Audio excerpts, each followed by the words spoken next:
Good morning, folks. I have my coffee. All is well. Well, it's morning in my part of the world. Not sure where you're tuning in from. Let me know in the comments. But here in Australia, it is 20 past 10. We're running on muso time today because we're musicians and we do that.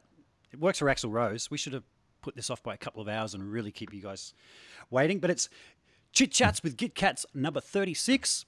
Flying through them. They're getting quite comfortable now. I'd really appreciate any likes, subscribes, that kind of thing, so I can keep bringing you more of these. But, ding dong, somebody's at my doorbell. Who would this be? It is none other than Mr. Pete Thorn. Hey, Pete, how you doing? Good morning. Well, afternoon in your part of the world. But I'm joining you for coffee because what's not a good time for coffee, right? Guitars, coffee, it all goes so well. I love it. I agree. Now, Pete, I'm going to start where I usually start with people. And I'm going to ask you, man, what got you into the whole world of guitars? When you were a kid, how did you get started? Well, there was a kid that moved down the block from me. I was about 9 or 10. I guess I was 10 years old. And he was a few years older. He was from another city. And his parents had, Dad got a new job in my town, that kind of thing.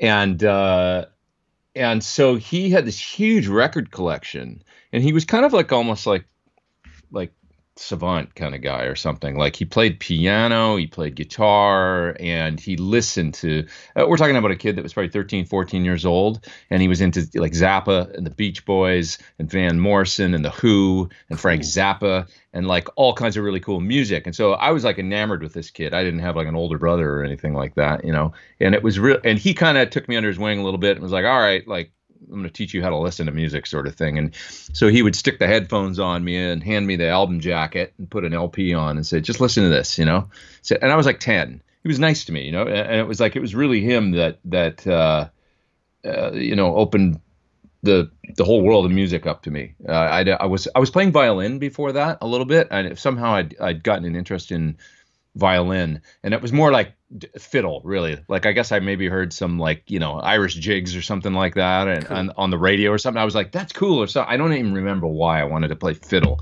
but before I had any idea of what rock and roll was, like when I was 8 or something, I saw somebody playing violin, probably had interest. So my parents got me a violin, and I took a couple years of lessons. But then this kid introduced me to rock and roll, and then he showed me a few chords on the guitar, because I was becoming a really big Who fan, and it was really like Pete Townsend was my first guitar hero. So he showed me how to play Can't Explain, and it's really easy because it's just those power chords and da da da, and I could do it, and it sounded like the song, and I loved the song, and it was like, oh, this is my thing. Yeah, cool. So and I just went from there. Yeah, nice so one. And this is around the age of 10, you say? Yeah, I was like 10, 11 when I got my first guitar. Because I think I had, there was about 6 months there before I got a guitar. My sister had a nylon string guitar because from the high school that she went to, because she was in a guitar class there. So I jammed around on that nylon string for like a few months. And my parents, I think, said, all right, he's into it. And then so maybe I was 11 by the time they actually got me my first guitar, 10 or 11, something like that. And what was that first guitar? It was the one on the cover of my album Guitar Nerd, where I look like a total, like I got like a bowl cut, and I look like with a bit thick glasses and everything. And it's a Hondo Strat, so it was a Hondo, yeah, it was like a plywood Strat, but it was a guitar that had 3 pickups, and I could plug it into this little Trainer 10-watt amp I had, and I had an overdrive pedal and a chorus. Nice. And yeah, made that work for a year and a half or so until I could get like a I can't remember what my second guitar, they got me this little mini Flying V, and that was kind of cool. But then maybe the third guitar was maybe a BC Rich, I think, and it was like fluorescent pink. It was kind of crazy. Like yeah, this is the 80s. Yep. So yeah. Nice one. I think a lot of it started on the old plywood Strats. I've still got a plywood Strat body, my very first guitar, and it's sitting behind me there. Oh, got man. no hardware It's on cool. it. It's got no Yeah, it's hardware great on you it. have it, though. I want to get it up and working again. And I think it'd be great to just test the whole tone wood theory with it, knowing that it's a piece of plywood, and whether if I put good hardware on it, good pickups, whether I can bring it back to life. And it's got so many Oh, I'm going to go grab it because Yeah, it just shows a bit of history of all the things that I've tried to do to it. right. Yeah. And yes, Oh, I am still wearing my pajamas. that's So awesome. I'm just going to cut to a shot of me. It was a 3 single coil guitar, and I hacked out holes in it with a screwdriver because I didn't have a chisel. It had a cheap imitation Floyd Rose put in there. You can see some car auto bog because there wasn't enough wood to hold in the posts for a Floyd Rose style guitar. Yeah. Yeah, it was real experimental, but I'd love to get it up and running again. Yeah, man. So, at what age did you actually start playing with others? You said you started out 10 Oh or man, 11. pretty soon. Like I had a band. Like by the time I was, I mean, I remember using that same Trainer amp with my first band, and it was surprisingly loud enough that it worked. It was only 10 watts, but it was within 6 months or a year of me getting the guitar. I was jamming with friends. A friend got a drum kit, and another kid had a guitar too. And then we got an older kid who still plays music, and his name is Alan Boyd. He lives in the UK now, and he's a music producer and writer and stuff. But he played bass and sang, and so he was a couple years older than us, and he had a little more experience, and he was pretty together. So that was cool. So we had him playing bass and singing and stuff. It was cool. Nice one, Yeah. nice one. Yeah. And at what age did you start gigging?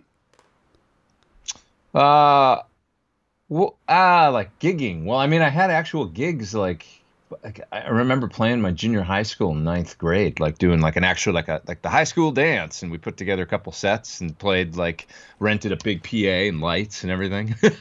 I can remember doing that stuff, and I remember also sitting. I had a guitar teacher, another also great.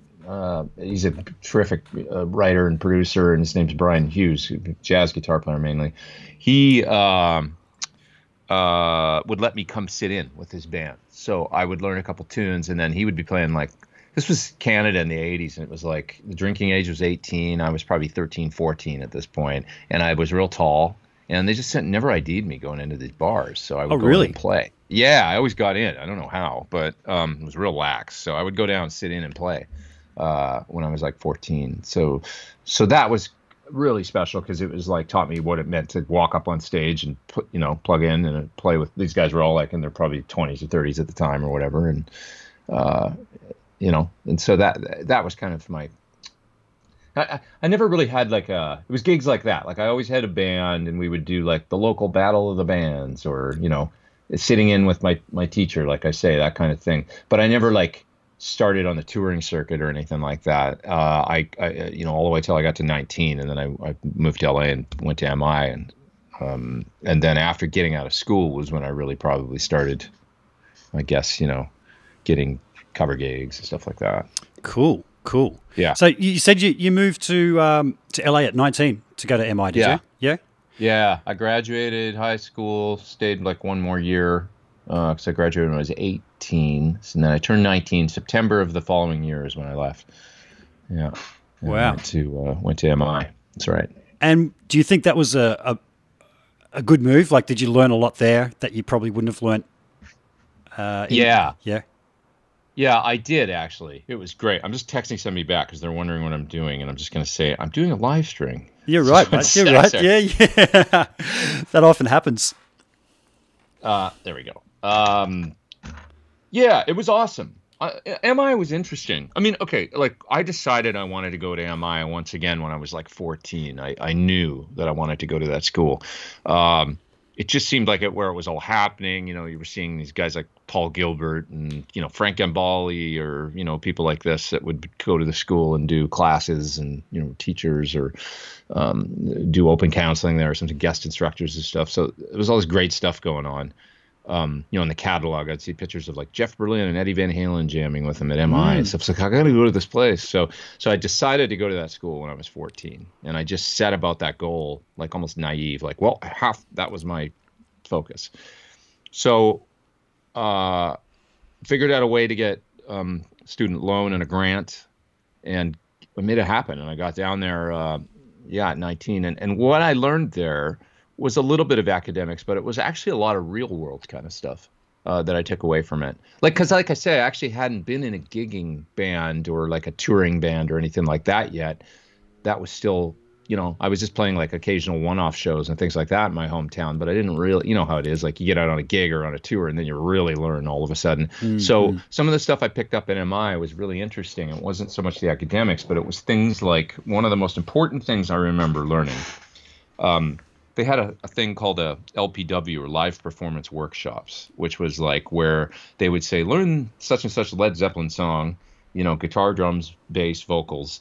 And they'd get all those musicians together in a room together, and then you'd sign up on a sign-up sheet, and then they'd call your name, and you'd get up and play, and you didn't know which drummer you were going to be with, or which bass player, or which, okay, next up on bass is so-and-so, next up on guitar, and they'd have teachers in there that would watch you play the song and then critique and say, okay, like that was great on drums, or you could have done a little more of this, and whatever. And so it was real kind of real world, like get up on stage and jam, plug into the house amp, and like you would in a club, Yep.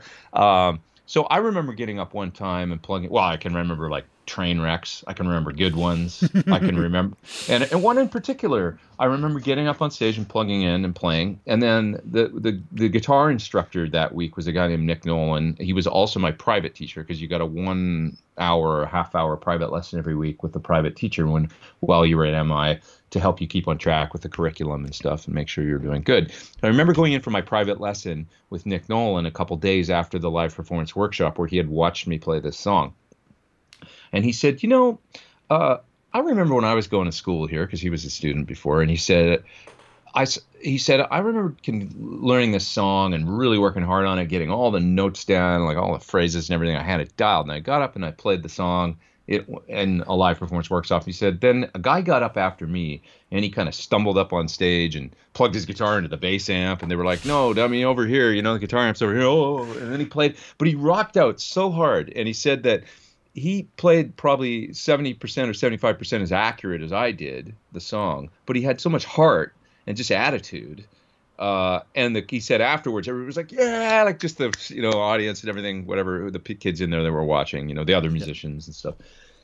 And he said, what I took away from it was like, maybe it's not so important to get everything so perfect and stuff, but it's a performance. It's like in putting your heart into it and that kind of thing is more of the. So he was telling me because he saw some of himself, or me in him, I guess, or himself in me, and he was saying, loosen up a little bit, like. Yeah. And it was things like that I never forgot that, where it was like, I'm a real perfectionist and I work really hard. I'm still like that to this day, where I'll work really hard on getting all the notes right and everything. But the throwing that away and putting 10 or 15% more of that energy into the performance and remembering that it's live and that kind of thing, and that it's a show, I took a lot of that away from MI. Awesome. Awesome. Yeah, it was cool. We were talking just before we went live about how it took me 25 episodes of this before I started to feel comfortable with going live. And a big thing was when I was talking to my friends Dave and Mark from Tone Talk, and they were saying, don't be afraid of the train wreck, man. People are there to see the train wreck. And I guess it's the same when you're saying about, you saw this guy fumbling around live, but then when he got into it, the heart and soul was there. Yeah. It carries on into this thing. That's why, we're running a bit late. Who Yeah, cares? It's rock and roll. Yeah. Absolutely. We're not perfect. Absolutely. Yeah. It almost makes it better. I always use the example of the White Stripes did a week on the Conan O'Brien show in LA once, where they played every night. They were the musical guest every night for 5 nights. Yep. And on the last night, they pulled out all the stops. Like, I don't know what song it was. I can't remember. But Jack White was playing, and he ran over to, wireless system, I guess. He ran over to Conan's desk. This is a talk show for those in Australia that don't know the Conan O'Brien show. Some people might be familiar with him. I don't know. We do get the world, yep. Oh, you do get him. Okay. So anyway, he runs over to Conan's desk and he takes his guitar off and he puts it down flat on the desk in front of him and starts playing like Slide, as I remember. I think it was in front of him on the desk, like super showy. Yep. And it was cool, and it was like, wow, that's wild, Well, there's only the two of them because it's the White Stripes, so it's Meg and him playing guitar, and as he goes to run back over to the microphone across the room, to finish the song, the wireless or something got pulled out of the guitar. And so all of a sudden there's no guitar. So now you got drums and nothing, right? because there's no other music going on. And what does he do in that moment? I mean, what do you do, right? So he throws the guitar down on the stage and he grabs the microphone and just finishes the song, drums and vocals.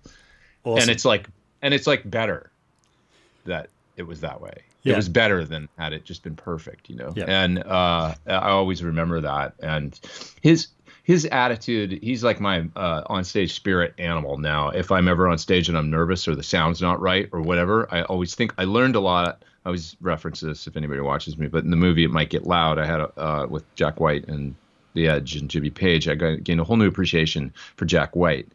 And he's really the one that I got most influence from by that movie, because he's so just balls out, like doesn't care. Like, and there's a great scene in the movie where he talks about, if I'm playing piano and I know that I got to put the piano 3 feet away from the vocal mic to get back over to the vocal mic in time for the verse or the song or whatever, I'll put the piano another foot away so that I got to jump. Right. Because it makes it more of a show and it's more exciting. And it's just like they came to see a show. People want to see a show. Absolutely. Absolutely. So, and what a great lesson to learn there, man, because that is so true. I do see some people and, you know, they're note perfect, but there's just an awkwardness. They're just standing there and there's no show. So kudos to Nick Nolan for putting that into you. He was the first one, Nick, that really, and he's, once again, he's a successful dude, you know. It's like he scores for television and stuff now, I think. So he's active still. And it's like the good ones, they always seem to find work and stick around and stuff. He was awesome. He's a great guitar player, but it was like I don't know, like he had some great teachers at MI and great, I mean, I can remember being there and hanging with Scott Henderson and Jennifer Batten, who was on my show a couple weeks ago, and we kind of reconnected and had a great talk, and that was nice. But nice. I had Jennifer on as well a couple of weeks ago. That's right. It's been a great time with everybody in lockdown to just reach out and people are sitting around bored. It's amazing who'll say yes if you ask nicely. That's right. Yeah, I hope it continues. You know, I hope that the vibe of that continues because it's been really great. Totally. But yeah, it's funny that with MI and GIT, I used to see those in guitar mags all the time, and man, I'm on the other side of the world, and I did know of a couple of guys from around here that went over and studied. Simon Gardner is one guy who in my state, Queensland, if you were to say, who's the best rock player, I'd go, I like Simon Gardner. He's got the chops, but he's got the taste. You know, I went to see him play at a record release, and this guy can shred when he needs to. But it was about 15, 20 minutes into his set before he actually let go with the, here it comes. But he was just playing beautiful melodies up till then. And so that's one guy that I know that went over there and came back an absolute monster. What about Brett Garsed? Man, I had Brett on about 2 weeks ago. And he said he was doing some teaching there. And what a lovely guy, Brett. Oh, man. Somebody put me in touch with him. And, man, we spoke for 3 hours. We could have kept going for more. I'd have to get him back for another round. That's awesome, because I think he did it. I don't know if he was a student or not. No, he wasn't. No, he taught there. Okay. Yeah. Okay. Yeah. Cool. Yeah. He's probably too good already. Like, well, he's mostly self-taught. He said that he got a few lessons to get him started, and the rest was all self-taught. So he came up with his whole technique and everything by himself, and wow, it's quite amazing. I think when you've got that natural talent, it just shows. You know, it comes through. Yeah, for sure. So. You're known for having quite a few cool sideman gigs. You know, Chris Cornell, Melissa Etheridge, etc. How much longer after you studied at MI did you start getting gigs like that? Well, I had a band actually after I was done with MI that I worked on for many years with some friends, and so just writing songs, and that was really where I sort of learned about writing and about recording. And so wasn't really focused on doing any of the sideman kind of stuff for a number of years. We eventually got a record deal for the Japanese market in Southeast Asia, and we put out a record over in Japan. Our singer was part Japanese, and he could speak perfect Japanese. He was really fluent because he actually grew up there on a military base. Cool. So we never got a deal in the States, but there was a Japanese businessman that said, hey, I think I can help you get one in Japan if this doesn't work out for you guys in the States. And that's what ended up happening. And it was so awesome because it started my whole love affair with that country because I just love it over there. But that was really my like, okay, now you're a professional musician, getting out of the, working day jobs and stuff like that. Getting the first foray into the music business as a pro was getting signed with that band. Nice. And we actually got signing, and they loved the sound of our demos, and they wanted us to just self-produce the record. They had an executive producer, but we were allowed to produce the record ourselves. So it also taught me a lot because we got a budget and had to, figure out, like I was going to the store to buy tape and booking studios and all that stuff. And so I learned a lot in that process. So that band, after that, the label kind of folded after about a year, and the record didn't really go anywhere or anything like that. But it was a great experience, and it kind of, sewed it up nicely. And then once I got out of there, that's when the sideman thing started happening, because it was like, okay, well, what do I do now? And over the next, I guess, because that would have been 96, from about 96 till about 2002, I was working, kind of alternating between doing more original band projects, writing songs and demoing, trying to get deals, showcasing for labels and stuff, and then occasionally getting sideman gigs and going back and forth between those two things and trying to balance it all out. So I did a couple more of the original band things and stuff, and like everybody gets in the van and goes on tour for and like nobody's making any money, and I did all that for a while. Like I say, until maybe 2002 or something. I was like, I think I'm maybe done with this thing, like like slagging it out in the original. It's funny now because it's so much easier now to make a record, put it out over the internet and stuff. It's just a different game now, but back then it wasn't. You still needed to get big label deal and all that to really get anywhere, it seemed. But so I had a couple gigs. I toured with Adam Cohen, was one of the first ones, who was Leonard Cohen's son, and he actually produced Leonard's last album. Oh, really? Before he passed away. And so Adam's a great musician and songwriter and stuff in his own right. And so that was one of my first touring gigs. Toured some of Europe, Canada, the United States with him. And then I joined a band called Five for Fighting, which and actually that was maybe my first trip to Australia, was on tour with Five for Fighting. I've heard of them. Yeah, they had got some hits and stuff, so yeah. did quite well. But and then it kind of went from there. I remember Robbie Draco Rosa was a great artist from Puerto Rico, actually, and touring a bunch of Latin America and Spain with him. And then I got a gig with Jewel, did tour with her and Rob Thomas, and then it was Chris Cornell after that. So that's when I really it was going good. Cool. So did Chris for 3-4 years, and then Don Henley right after that. Which I did for 6 years, and then Melissa Etheridge as well. And Don and Melissa was I was in both those projects at the same time, touring with both of them. So cool. Yeah. So what do you think is the key ingredient that in your playing or your personality that got you those gigs? Because there's a lot of guys out there wanting to get that style of work, but there might be something getting in the way. Why do you think you got hired for all those? Well, number one, I guess, attention to detail when it came to getting the gig. So locking down an audition and then really honing my, the chops as far as getting the songs under my fingers, getting the right tones, and then going in and playing to the best of my ability. But that's only 50% of it. The rest of it, once you get in that room with those people, is they want to know you're a good hang, and that, you're just a nice person, and that you're not going to be a pain on the road. And they're going to be somebody that they, want to be around, that the rest of the band will want to be around. So it's all about, being focused and driven, and obviously taking the music really seriously, but being relaxed when you get in there.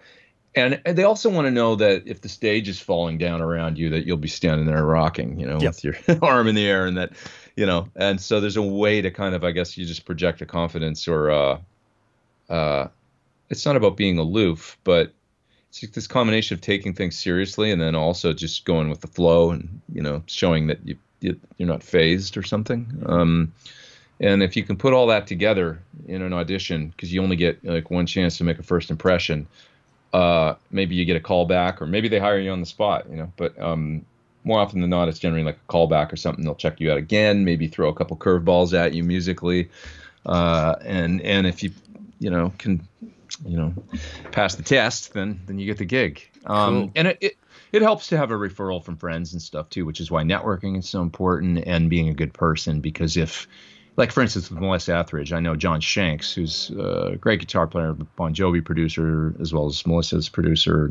He's a great songwriter producer. A friend of mine put in really good word for me with Melissa, saying you should just get Pete because I know him, and he's gonna, because he'd played a lot of the parts on the record, Yep. and they were his parts, and it's like he's gonna get the tones right, he's gonna get, he can do it, and so he'd that helps, if Nice. you've got which it only comes with time and experience and just spending time meeting people.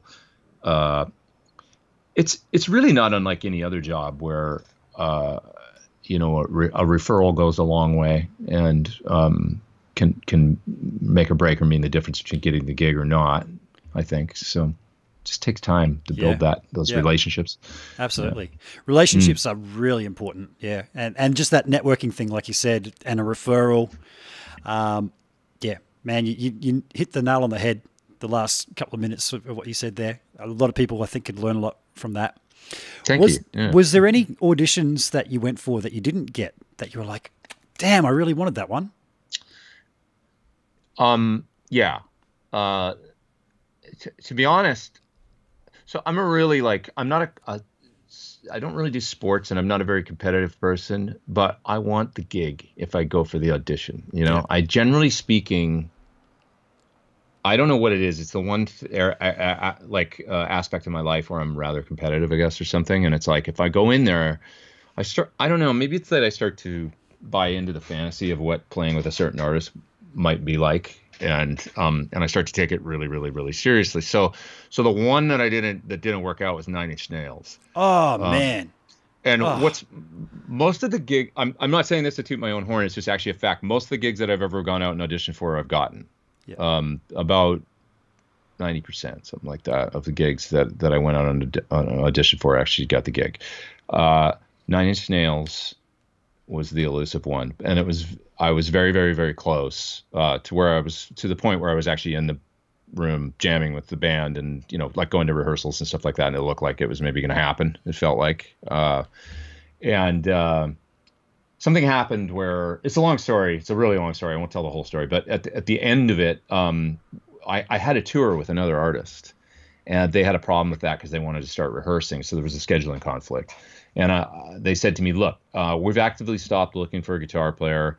Like, you're going to be our guitar player. But if our management comes to us and says, you absolutely have to hear somebody, we're going to check them out, like where you're gone on the road or whatever. And I was like, oh, God. So it's sort of like they were basically telling me like I was in, but only if somebody didn't come along while I was out on this 2-week tour that was better or something, Yeah. that they weren't really going to do any more auditions and stuff. So that's where we left it. And I left on the road. And then about 4 days after I left, I got an email saying like, it was from Trent. It was a very nice email. And it said like, it pains me to tell you that, we've decided to go with this other guitar player. And that was a guy named Aaron North that they got for the With Teeth tour in 2005. Yeah, right. And I sent him an email back and I said, he's a great fit for the band. And, I just said, I had a really good time, good bond with you, I felt like, and I really enjoyed it. Maybe we'll get to do some work down the road together. And I said, the record's incredible, and I wish you all the success in the world with it. And he sent me back an email that said, Pete, it's really rare to meet somebody in this business that is as sort of genuinely like a nice person as you, and that means a lot, something like that, and, you want to leave it on like good terms, right? Because I really actually understood. He's a very punk rock guitar player, the guy that they went with. And once again, it's kind of funny because our interview's kind of taken this sort of turn, but the whole thing about just cutting loose on stage and going wild, that was the one thing. He was the guy in the Nick Nolan class that maybe stumbled up on stage and plugged into the wrong bass amp or something, He was like that. That's the way that Aaron is a wild dude. And that's part of the 9 Inch Nails thing, Now, I had a great rapport with Trent. I felt like on tones and stuff. He would come, like I can remember in rehearsal, he'd come to me and say, like, there's this 8-bar section here, and I want you to just make like a fuzz thing, just like go crazy, like do some kind of like whatever. And I'd go, okay. And then I'd make a sound or something, come up with something, and then I'd do it. And then I can remember him going, that was absolutely perfect. It's exactly what I wanted you to do. And I felt like we had this really good musical rapport. But maybe they wanted that out of control. Because Aaron's the kind of guy that'll break his guitar and amp on like the third song. Yeah, He'd be like, "What are you gonna do now? You just destroyed your amp on the third song." You know. And so he was just wild. So, and that's a part of their band. So, but anyway, I something about that gig, man. Like I listened to the album was the thing, and the With Teeth album, because I knew of Nine Inch Nails and stuff, but I wasn't like a massive fan or anything like that. He gave me the record to listen to and go home and start learning the songs, and I heard it. And the first time I put it on, I was like, oh my god, I really love this record. Like, and I sort of fell in love with the album over the next 48 hours, and I was like, I really want this gig so bad. Like, and then when it didn't work out, yeah, it sent me into a bit of a little depression for like about 6 months. I was like fairly bummed about it. Still kind of bummed about it. Like, man, you know, that is, if you were to ask me what is my dream gig, 9 Inch fucking Nails, man. That really? is my dream gig. Yeah. Look, I even got the Robin Fink haircut going on, man. I'm going to grow my back out and get dreads. And no, I'm serious. When I got my hair cut, I took a picture of Robin Fink and I said, I want that. It's going to take a while to grow that out. Cool. Yeah. Robin's great, man. And now, of course, he's in the band again and has been for a long, long time. But he's the perfect guitar. I mean, he's like the long-standing, him and Trent are the two members, right? Man, I even have back here, I bought a foot controller off Trent. When he went on hiatus for a while, they sold off a lot of his gear. And if you have a look, one of their tours, they had their art director come on tour and come up on stage and film one song every night from on stage. And there's all that footage on stage. And if you have a look in front of, is it Justin Mendel Johnson? Is that his name? That was playing bass and guitar. Yeah. His foot controller that he was using, I have it right here. Oh, cool.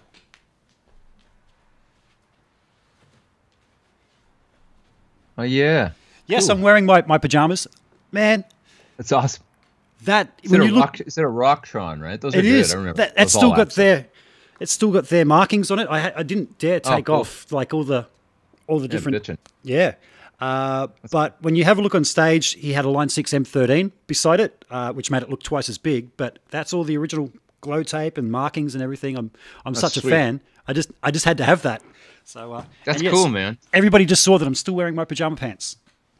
Yeah, I know Justin a little bit. He's a good dude. He's of course played with Beck and all kinds of people, right? He's a terrific bass player.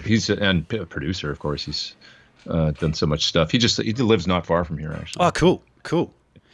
But yeah, it was a thrill, man. Like playing with them, holy shit! Like the energy. I mean, playing a lot of those tunes were just like, you know, like in rehearsal, I was like, oh my god, I want to do this so bad, you know. Yeah.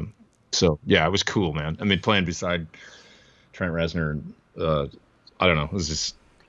As I said, man, I was all in. This is pre Chris Cornell and everything, so it would have been by far the most badass, cool, like hard gig that I'd done up to that point. And I like to think that maybe had I done the audition 4 or 5 years later, that I would have gotten it, and that it would have been like they would have been, oh yeah, he's the guy, like, and probably not listen to anybody else. But maybe I just wasn't ready, is the honest truth, you know. Yep. Like at the time, you know, maybe they, you know, and you got to think about what could I have done different? I mean, you never know. There's always like intangibles sometime where it doesn't work out. Maybe they didn't like your haircut or something, you know? Yeah. Well, it's funny just talking about not liking your haircut. When I was talking to Jennifer Batten and asking her about auditioning for Michael Jackson, I said, did you have the look with all the peroxided hair and everything? Which, by the way, I just did mine again last night. It's bright white. At least it didn't melt. They said, man, it probably won't take another one. It's like, I don't give a fuck. If it melts off, it melts off. It grows back. But she was saying that Michael Jackson actually had all the image all drawn out and everything for everybody. So once she got the gig, she had to go down that road.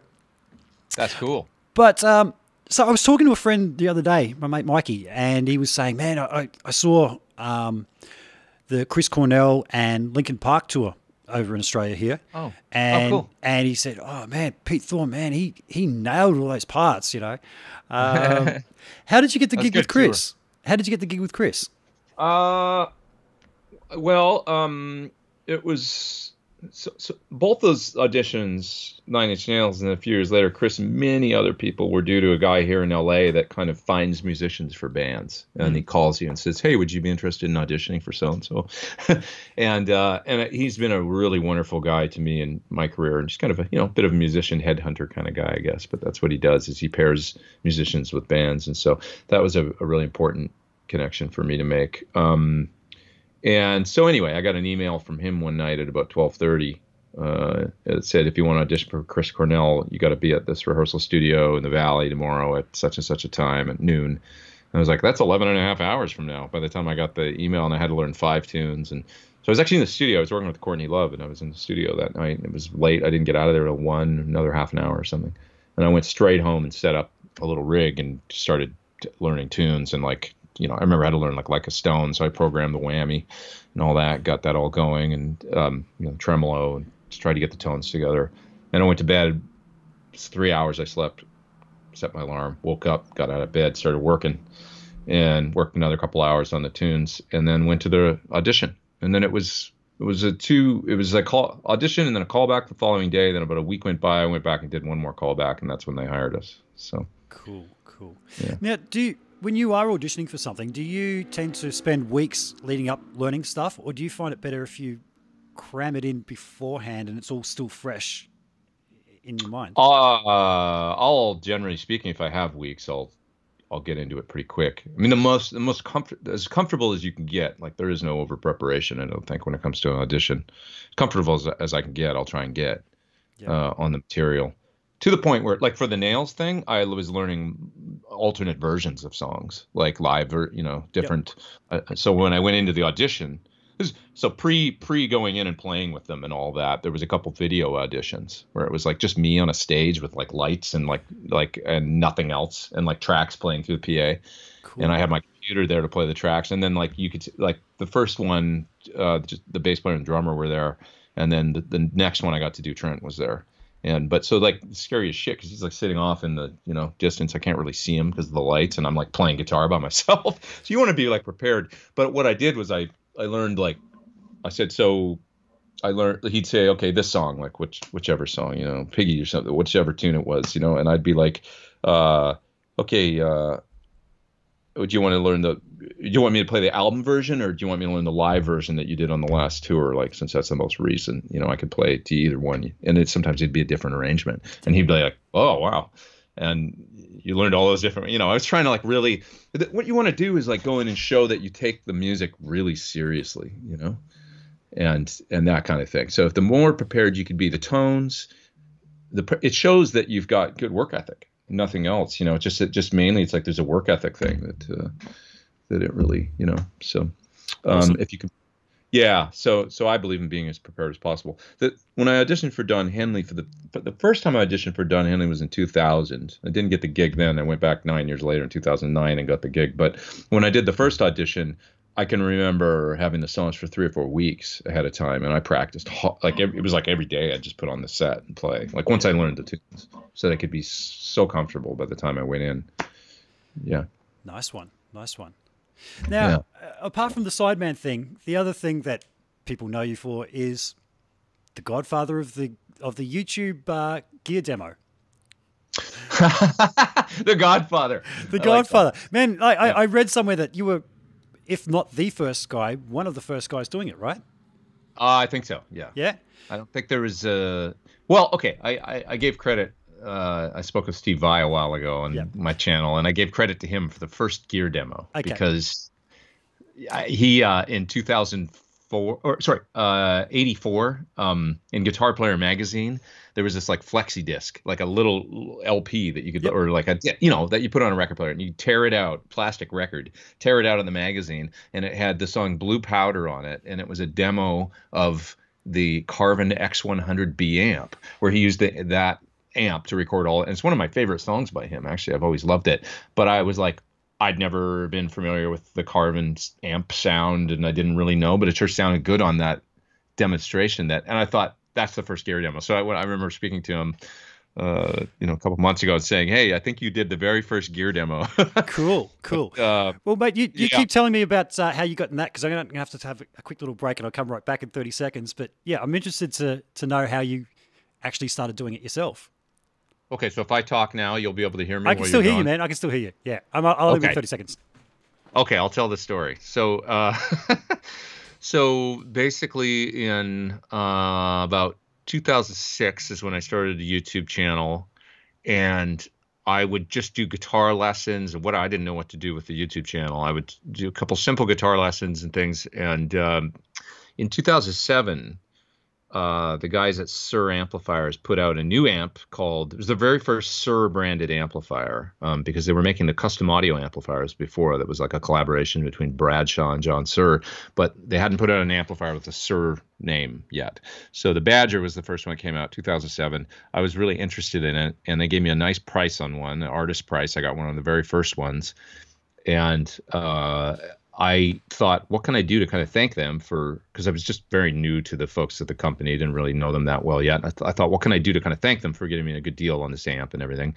And I thought, well, I've got a YouTube channel, I got a couple nice mics, my interface, I'll just play some simple licks and show off the amplifier, because I knew it was boutique and small. I thought, well, if somebody in like Idaho wants to hear this amp, but they don't have one at their local store and they got to order one sight unseen, maybe it'd be helpful if they could hear it first. So I played, Rebel Rebel and some ZZ Top and like some different licks through the amp, and I just talked about the features and stuff. Well, I put the video out, and a couple months later, somebody from the company contacted me from Sir, and they said, "Hey, we got a lot of great feedback on that video that you put out. Our dealers, well, first of all the first run of amps sold out, and they said the dealers were really giving you a lot of credit, saying that video was really helpful." Cool. Because people could hear the amp, exactly what I had hoped would happen, that it was maybe helpful to some people that were, it was $1,800 and they were going to plunk down that money on something, maybe order it over the, mail order or whatever, they didn't maybe know what they were getting into. So light bulb went off and I was like, oh, there's something to this gear demo thing, and so it kind of went from there. And by maybe 2009 or 10, it was like picking up steam. Like there was a lot of interest. I was touring a lot through that whole time with Chris Cornell and stuff. But when I would come home and, I would maybe record a video or two and put them out, and the channel was starting to grow. So it seemed to make sense. It was like, and now in retrospect, it's like, well, of course, you look through a guitar magazine, you see an ad for a pedal or whatever, amplifier. It's like, it doesn't tell you what it sounds like. And it's, you look at it once and you throw the magazine away, but a video lives on YouTube forever. Somebody Absolutely. can always bet it on a website and go and hear it and get some sort of reference point for, a lot of people are like, oh, don't trust YouTube demos, or, oh, that guy makes everything sound good, or it's all in the post-production, or people say things. But it's like, to me, it's like, I can tell when I listen to two different delay pedals on YouTube, I can hear the, like I don't know, something like a digital delay or something, and then the difference between that and say an Echoplex style tape delay. I mean, it's very apparent in a YouTube demo, the difference, and I can hear the modulation quality of a delay, and so things like that. It's like, or a fuzz pedal. It's like I can hear whether or not it sounds like up my alley or like crap to me, So I think the YouTube demos are really valid. It's not that there's no substitute for hearing it with your hands, your guitar, through your own amp and all that stuff, but at least you can get an idea if the general color of something is in your wheelhouse. Sure. And how long do you typically spend on making a YouTube demo?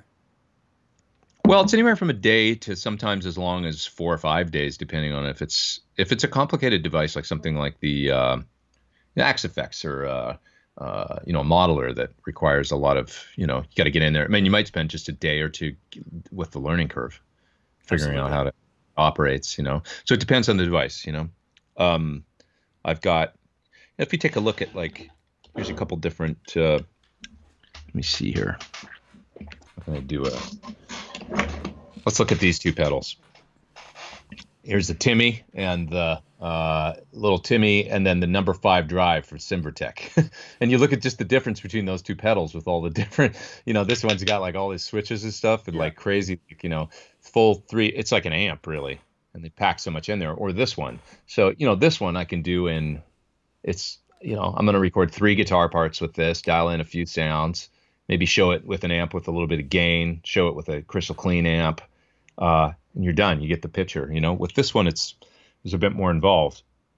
So I might spend, excuse me, I burped. I might spend, how rude. But yeah, you might spend, more time with this, and then it goes from there. So I always, when a manufacturer contacts me and says, demo my product, I give them a rough estimate of like what it is that I do and how long I think it will take. But sometimes it's a custom thing because it's like, if it's a real complicated device. And do you write an original song for every device? Yeah, generally. Yeah. And how long does Sometimes that take? Not. Like in 99% of the videos I do. Like recently I did there's a little practice amp sitting back there on top of that Laboga amp. It's a Nux, Nuex. Nuex. Yeah. Nuex. And so with that one I didn't do a song because it's more about like I just reused camera audio and played some licks. I played along to the built-in drums on it and stuff because it's all about a little practice amps. Like how do I do that with a song? It didn't seem applicable. So occasionally I won't, but 9 times out of 10 or more, 9.9 times out of 10 I do a song. And that's my whole. I've fooled everybody into thinking that I'm making gear demos, but really I'm just writing little songs and then talking a little bit about the piece of gear that I used. Totally. So it's fun. I've had people say to me, hey, don't forget about writing your own music, man. Don't get sidetracked with this whole YouTube demo thing. And I look at them and I say, I write a new song for every demo. And I'm getting more people hearing that than I ever did playing in an underground original band. And I'm actually starting to make a bit of money back off it, which I never did playing in an original band. You know what it is, man? It's a music delivery system. It's no different than, so before you used to buy a CD or buy a LP or buy a cassette and people would listen to your music. Now, people, I mean, if you're anything like me, you probably hear people say, hey, I come to you just to hear the little tunes. The pedal's cool, but it's like I love the little pieces of music you come up with. And that's most of the people, I think, that watch the videos that I put out. All I'm doing is putting out little songs. And the pedal's like a little, it's a vehicle, it's music delivery. And what difference does it make if it's YouTube or a CD or if it's played live in front of somebody in a club? It's just you can really get a lot of views and a lot of traction, a lot of plays for your music when it's a popular pedal that like people are also interested in. So that's what I said. I was like, I'm fooling everybody. Really, it's just I'm just trying to have fun and make little songs and stuff, and it just furthers the. Yeah, you're right. It's like. You get more than, I mean, in many ways, the same thing for me, man. I mean, this, YouTube's been my vehicle to get out there and meet people and make a little following, make a little, absolutely. Little try. So what's your process in writing a tune? Do you start off with the pedal or amp or whatever the product is, play, be inspired by the sound of that? Or do you have something in your head before you start and try and make that pedal fit into that? Sometimes it's a bit of both. Like, okay, I'll sometimes, I'm a big advocate of using the recorder on the iPhone, because if you're out driving in your car or, and you think of a riff, you can sing into the recorder. Think, oh, this would be perfect for a fuzz riff. You might hear something in your head or maybe not a delay riff, but like simple riffs that you can sing. Sometimes I'll do that. Partially it's that, and then partially it's like plugging in the thing. So right now on my desk, I've got this crazy Vice that my buddy Ron Ellis gave me that people always like for my videos. I love this thing. It's like this. I don't know if you can see it or not. Probably not. I can't get the pedal. Can just. Oh, can you? Yep. Okay, so I mount the pedal in this Vice on my desk. Wow. And then I plug it in. I got a little patch network here, depending on whether I want to plug into an amp or what. I've got my guitar plugged into a splitter box here that goes out to like one side of my desk here has a Helix and an Axe Effects and stuff. So the splitter's going that way, and I've also that doubles as my tuner. I've got the Helix always on as a tuner and stuff like that. So I can send audio that for if I want to use that. And then the other side is splitting out to the pedal and then going to the amps. All this stuff on this side of the room. So I'll plug in the pedal there generally and plug it into the amp, and then I've got my split going to the tuner, and then I'll dial in a sound on the pedal and just pick an amp, and whether I want to use, I've got load boxes here and stuff and speaker simulation, or I got a cabinet mic'd in the other room. So I'll just go, I don't know, I got this right now. I got this Red Fury distortion here from X Gear that I'm making a video for. So I'll think, what do I want to plug that into? It's a hard clipping distortion. I'll pick a clean amp, and then either my cab or a appropriate speaker sim, and then I dial up a sound. I pull up a session in Logic. Arm a track, okay, now I got a track, and I got some. And I always tell people, like, in the DAW, get some templates going. So you open up a new session, Logic or Cubase or whatever, Pro Tools, whatever you use. Start a new one, have it pull up, have some guitar tracks ready, a track for the bass ready, and then maybe some drum software instruments going, so you can easily get some drums going. So maybe I'll get an idea. I'll plug in the pedal and like start get a tone going, dial it in, dial the amp in, get an idea for a riff, and then right away I'll be like, okay, I can hear that. I might record it on the phone at that point so I don't forget it. You know, just like put here in the room, I'll play through the phone, and then I'll right away get some drums going. Find the tempo that the riff is and start to pull up some drums. So I use Superior Drummer a lot, sometimes Steven Slate drums, and I'll get some grooves going, and then I keep jamming and then see where it evolves, you know. And so pretty soon I've got a simple drum part mapped out, and then see where the riff is going and stuff. And maybe it'll be like I'll hear a riff, and then I'll be like, okay, I can hear where this is going to go after this, but maybe I need my baritone guitar for this. So I'll play the riff, leave a big hole open in the middle of the tune where there's nothing else going on, and then go, okay, I should probably wind it up with this riff again. I'll play the outro, and then now I need to write the middle of the song, right? So I'll go pick up the baritone and put it on, and then, like, you know, dial in a different sound with the baritone, and then maybe reprogram the drums a bit. But so sometimes it's very haphazard like that, like little pieces where I'm putting.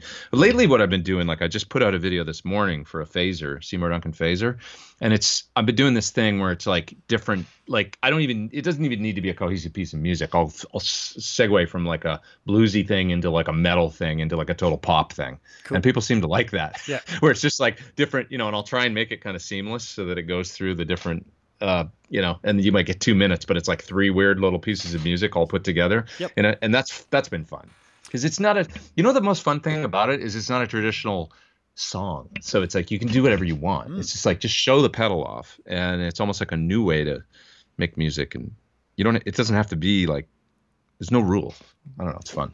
Totally. Well, I got to admit, I don't actually watch many other guitar YouTubers demos, because I don't want to be influenced too much or get ideas and be too much like everybody else. You know what I mean? Yeah. But there's two guys, when I got into this, the 2 guys that set the benchmark for me was yourself and Ola.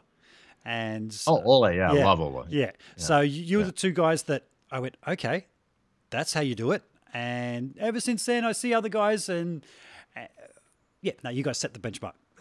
Absolutely. Oh, thanks. Yeah.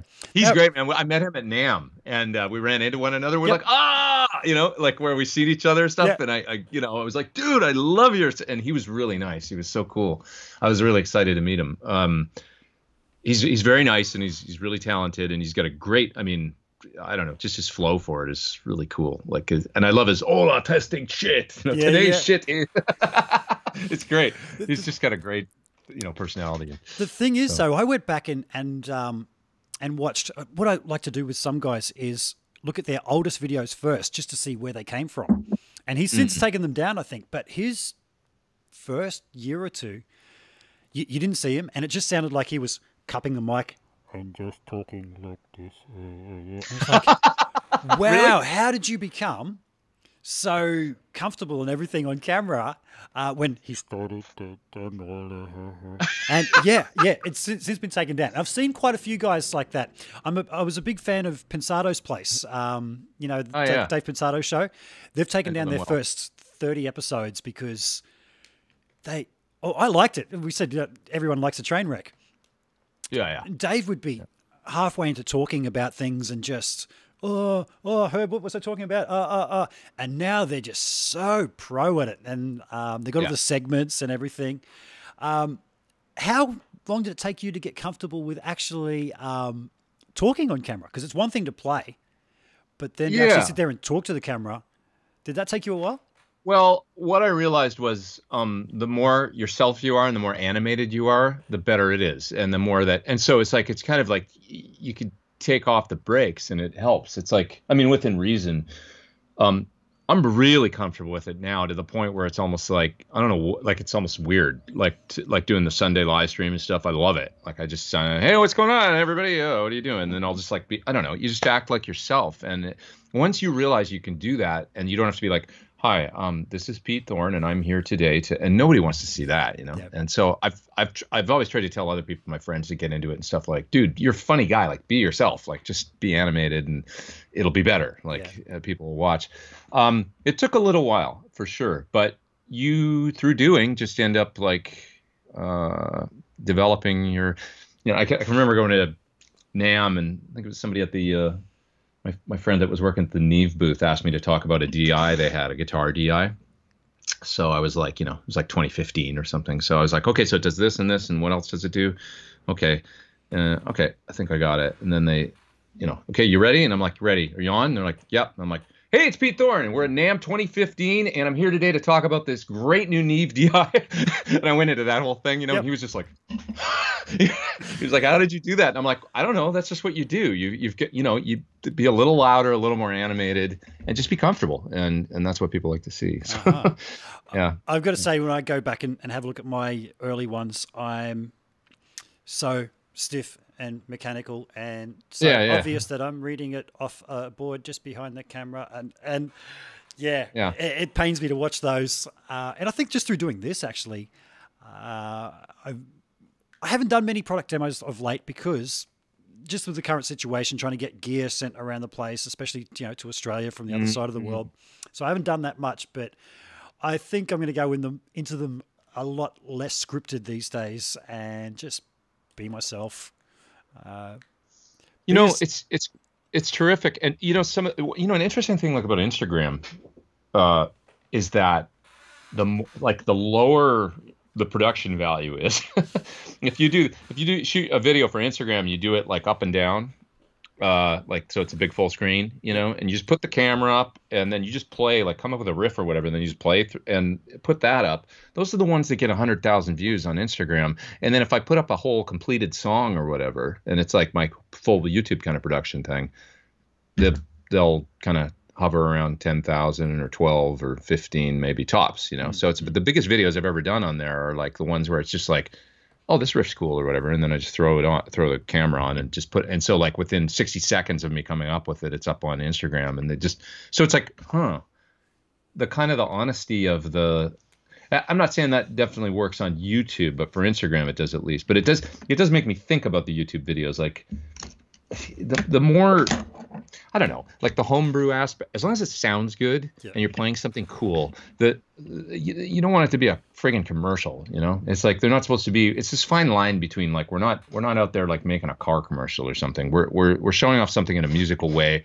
with a sound, right? Like it's like a, you know what I mean? Like there should be an honest element to it, because we're not making like this isn't the officially boss sanctioned video or whatever, or whatever the company is, Sure. It's more like, put the thing in the hands of a guitar player and see what he comes up with. And if it's cool, okay, throw it up on. And I think that's what people are looking for out of the video. So the more honest you can be and maybe a little bit more real. Now, having said that, I get criticism sometimes because people are like, it's too perfect. I want to hear what it sounds like in a room or whatever with. And I get that. And sometimes I'll do a camera mic video, but more often than not, I am of the mind where it's like, well, 99% of the time you've heard guitar in the last like however many years on a Pink Floyd record or whatever, on AC/DC or something, it's coming through a 57 or a U87 and a in a ribbon mic or something. It's well recorded, and those are the tones. So I'm in that camp where I want the audio to be really like, I try not to do a lot of compression or EQ or anything like that, as little if none, like get the sound at the source. Yep. But record it well, make it sound good, and put it in that kind of pro context, It's like you're writing this fine line of like how to present it. I was going to ask you whether you EQ it afterwards or not. I did a demo for something a little while ago now, and the manufacturer of this particular product was not happy at all. I didn't think it was a very good sounding product, and I wasn't going to make out that it was a good sounding product when it wasn't. And they said, man, you could have EQ'd that cab to make it sound better and everything. And my take was, no, a cab is the final filter of the sound. When I play a particular head through multiple cabs, I'm not going to EQ it because I want to hear what quality that cab imparts on the sound. Yeah. Yeah. So that's why I'm with you. I mean, I don't think that it happens, man, where I'm like, it happened this month. There's something I don't talk about them, but it's like occasionally somebody sends me something. I'm like, it's a weird feeling. It's a little sinking in my stomach feeling because so much stuff is good these days. I compare it to, sorry, I'm all over the map here because I've had so much coffee. You're right, man. You're right. I'm going to have another sip. All right. I compare it to coffee because like Starbucks came along and kind of like, it's not the greatest coffee in the world, but they sort of revolutionized in a way the coffee business because now you couldn't have a crappy cup of coffee and sell it because there's a Starbucks on the next corner and people will just go there. So like it upped everybody's game. I feel like an awareness, like there's like a baseline now. And then like all the little like independent coffee shops open and coffee became like a really big deal. It's a weird, Starbucks is a weird business in a way because they put a lot of people out of business, I feel like, but they also upped the perspective of, you know, the mass public of like, oh, great, you know what I mean? Like coffee became a thing really all of a sudden, post 90s, you know? Yeah. So what was my point? Oh, well, the coffee, all of a sudden you couldn't sell a bad cup of coffee because you could get one from Pete's Coffee or from whatever. If you're in the UK, you could get a Costa Coffee or whatever, and they'd be decent. And they're on every corner. With pedals, it's the same thing. There's no, you know, you couldn't sell a bad pedal anymore, I feel like, because there's so many of them now, and the game is so like, you know, so it's like 9 times out of 10, maybe more. Once again, 9.5 times out of 10. I find most pedals I can get a good sound of, at least good, if not great, if not like totally awesome. Mm-hmm.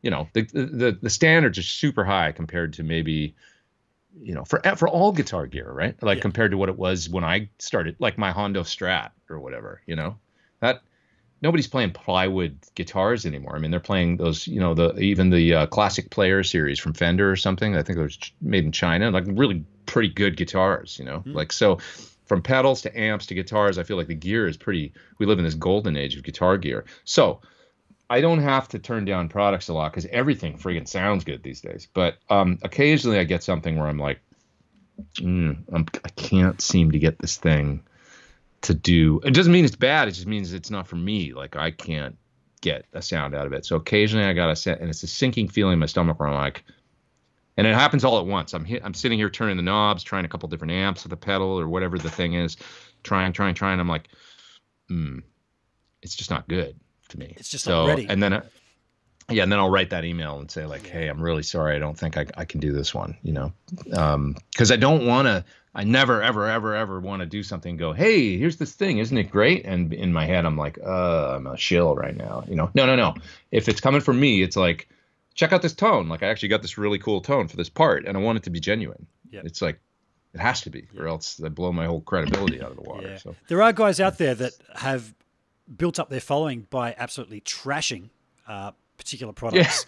And a couple. There are. And, you know, I was lucky and also giving props generally to the good ones, but they're not afraid to trash the stuff, which I admire. It's a whole thing. I just didn't go down that road, but I'd rather give my feedback to the manufacturer and say, hey, it's just not ready. Here's my feedback. Mm-hmm. Through doing these interviews, I've had a few, a lot of people behind the brands, and we get talking afterwards. You know, the interview goes for X amount of time, but we generally sit around talking on Skype afterwards for quite a while. And they've let me know just the people who are in their bad books, because rather than telling them, hey, maybe you could do this, they've just absolutely shit canned the product, and people don't want to know about that brand, even though they've gone and fixed those issues. It's a lot of power in these videos, you know, a lot of power. And it's like, you know, there was I did something for a company a long time ago. And it was a product that was going to be reviewed by a tech blog, for a major US newspaper. So like they put out, you know, this guy was known for reviewing tech, like probably everything from the new iPhone to like whatever, you know, and it was a big part of the big newspaper here in the US. And so, you know, it would be like not front page, but like the B section in the newspaper would be this big blog about the new thing that was coming out or whatever. So they actually hired me to do a demo of a certain product. And I didn't really realize, like, they've got so much riding on the release of this thing. And the guy they were actually going to get to do it fell through or backed out or something, or couldn't do it. So they were looking for somebody last minute and they were panicking. And when I went down there and did it, I figured out how to use the thing and stuff like that. And then I was in the room all of a sudden with this guy from this tech blog, and they were filming it and stuff like that. And everybody was there from the company, and they were just looking at me with like this panic look on and I thought, holy shit, like they're putting, like, I'm getting it right now. Like this, they put a year or something into development of this thing and who knows how much money. And this guy could totally screw up the release of this thing. And I could totally screw up the release of this thing right now. And they've just put their faith in me to do a good job, you know, because if I don't, this guy's going to trash this thing in a you know, it's just like, that was when I really came to realize now, and that was a long time ago. So it's almost like as YouTube is still building in popularity. And now, I mean, you look at the reach of some of these channels and the amount of subscribers, you know, you come up with something that is negative about a product, it can have a big effect on a release of something. So it's interesting, but that's the thing that's driven what I was talking about earlier, where there's not as many, like, you got to have your shit together with these products, because it's like, if one bad review or whatever, you know, it's like, so generally it's up the game, you know, and everything's really good now. I mean, it's, you know, it's pretty rare that I plug in something and I'm not like, wow, this is pretty awesome. Like, that sounds cool and this sounds cool. I don't know. It's all this great gear now. I actually had somebody drop around this morning just before we went to air, and he said to ask you, when was the last time you played a bad piece of gear, because everything has gotten good. And I think you've just answered completely that there's so much good stuff now that it's very rare to find, huh? I mean, it was 2 weeks ago. I tried something that I was like, not going to do it, you know? And it doesn't mean it's bad, actually. Just means that for me, I didn't feel like it was appropriate, because I couldn't seem to get, this is okay, but I wasn't like super stoked, couldn't get the sounds that I wanted and stuff. And I was like, so it happens, like maybe once a month, something comes along, but 9.5 or 9.9 times out of 10, I'm cool with this, you know, it's amazing. I mean, I'm looking around the room here at all this stuff. And it's like everything I'm looking at, it's like, oh yeah, that makes that sound, that makes that sound, that makes that sound. You know, I got pedals up. I'm a mess in here, but it's like I can get sounds out of, I don't know. I mean, the hardest one is like the Axe Effects, Helix, Head Rush. Oh, which one? Like, which one should I get? Which one's better? I'm like, dude, it's like the Lexus versus the Infinity versus the, you know, the top of the line Honda versus the whatever. Like, they're all great, and they're all going to get you from A to B. You know, and I can make any of them work, actually. Like, that's the age we live in, where it's like you pick the car, you're going to get used to any of them. They'll become your car, and they'll do a great job for you. Absolutely. None of them are like deficient. Some of them are better at some things than others. Yeah. So, you know, folks, there are a few questions coming up. I'm going to get to those later. I don't want to derail the conversation from the topic. So, feel free to drop a few questions in there, and I'll get back to those later. There's a few people saying hi as well. You touched on something about the quality, about how that when you put up a shitty little phone held thing, that gets a lot of views on Insta. Now, I was lucky enough to go to an event called 42 Gear Street last year that Henning Pauli had put on in Germany. Oh, yeah. And it was really funny to see all the different YouTubers' takes on things. You've got someone like Henning, who's all about have to be shot in 4K, and, you know, just just all these, you know, all the tripods and stuff that he's got going, and it's all about the quality. And then I'm sitting in the back of a car with Phil McKnight, and he's going, man, my biggest viewed videos are ones where I've got a GoPro on my head looking down at things that I'm working on. And he goes, it's not about that. Then I've got Tom, who has a channel called Elevated Jam Tracks. If you put in backing track, the search backing track into YouTube, 90% of what comes up is Tom. And he's going, no, it's about consistency. He goes, every day I put up a new track. So it's really funny to see just people's different takes on it. Now, somebody said that your videos were still in, now I'm not good with the numbers, is it 720p or something? You're not doing 4K, that's for sure, are you? No, I started doing 1080 like about a year ago. Yeah. But I thought, who cares? Like, the audio is the same. It's still 48K 4K 24-bit. And how many people are watching this on large screen TVs or whatever? I thought most people are probably watching it on their phone. So I don't shoot in 4K because it's like a pain as far as like you got to have a computer that's like if you're editing multiple angles, which I do sometimes, Yeah. like I'll shoot. So when I do my songs, I'll shoot all the different parts, and it's the actual live takes of me playing the part. Yep. You know, and so I'll end up with 9 clips of video of me doing the solo, the rhythm guitar part, the bass. If I pull 9 clips of playing simultaneously of 4K video into on my computer, it just even on my I have a pretty good like top of the line iMac with the fastest video card and all that in it, and it bogs down. I'd need to get the $5,000 baseline Mac Pro thing that in order to get that to happen. I think so. I just think it's going to amount like the end result's going to be 0 more views than I already get right now. Like nobody cares. I don't think like if it's 1080, it's like I mean I don't even watch 4K TV at home. I've got a 4K TV and everything's in 1080 still. So it's like what's the point? So anyway, I hard drive space, computer power, all those things. I started shooting in 1080 and I figured that's where I'll stop for now until and I don't have great so Henning is wonderful. I love He's Henning. He's a great guy, man. I love Henning. Love Henning. And that's his bag is he loves all that stuff. Yeah. Like all the, I'll go to NAMM and he's got some roller thing that he's going around with boom mics and he's got headphones and he's got cameras and things coming off and I've got like, generally speaking, maybe just an iPhone now, but this thing is what I'll bring. A camcorder. Yeah, a camcorder that cost me $6.99 or whatever, and I'll go to NAMM and I'll walk around and shoot with this, and it's just the internal mic, and that's what I'll make a video with. Yeah. And it's shaky and it doesn't sound that great, and it's like whatever, But that's Henning's. He's always been into that. He's a total gearhead, and I admire him for it. And that's his. I'm trying to put this in here without dropping it. There we go. Have you been to his place? I haven't, but I've seen it many times. I watch his videos sometimes and stuff. And I love that guy. He's great. Yeah, he does a lot for the community behind the scenes.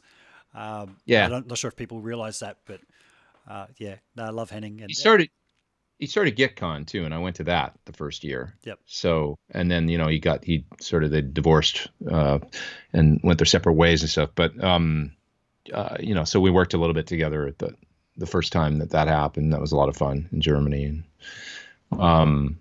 that was a great idea. I mean, I love the idea of getting a bunch of people that do YouTube together because you learn so much. First of all, I mean, God, I learned a lot from, went to 2 GitCons and the Tolman one. I guess I've been to 3 of those things. And the collaboration and the camaraderie. There's great energy. That there's a lot of people in the music business that, grumble a lot and about, this isn't what it used to be or it's so hard now and all this stuff.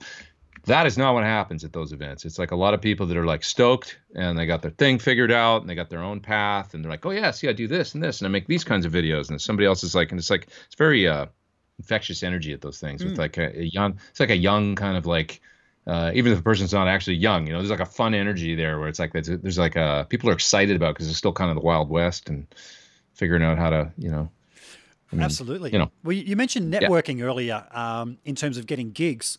And I'm finding just in doing these live chats that I'm doing, a lot of the networking that I did at 42 Gear Street, I was well aware when I got there, man, Henning let me come along. I had something like 500 subscribers at the time, but he'd noticed what I was doing and he's going, man, you're doing the right thing. It's only a matter of time, before people find you. So if you are watching this and you haven't subscribed yet, I could really do with a few more numbers. So I could do that whole subscribe thing.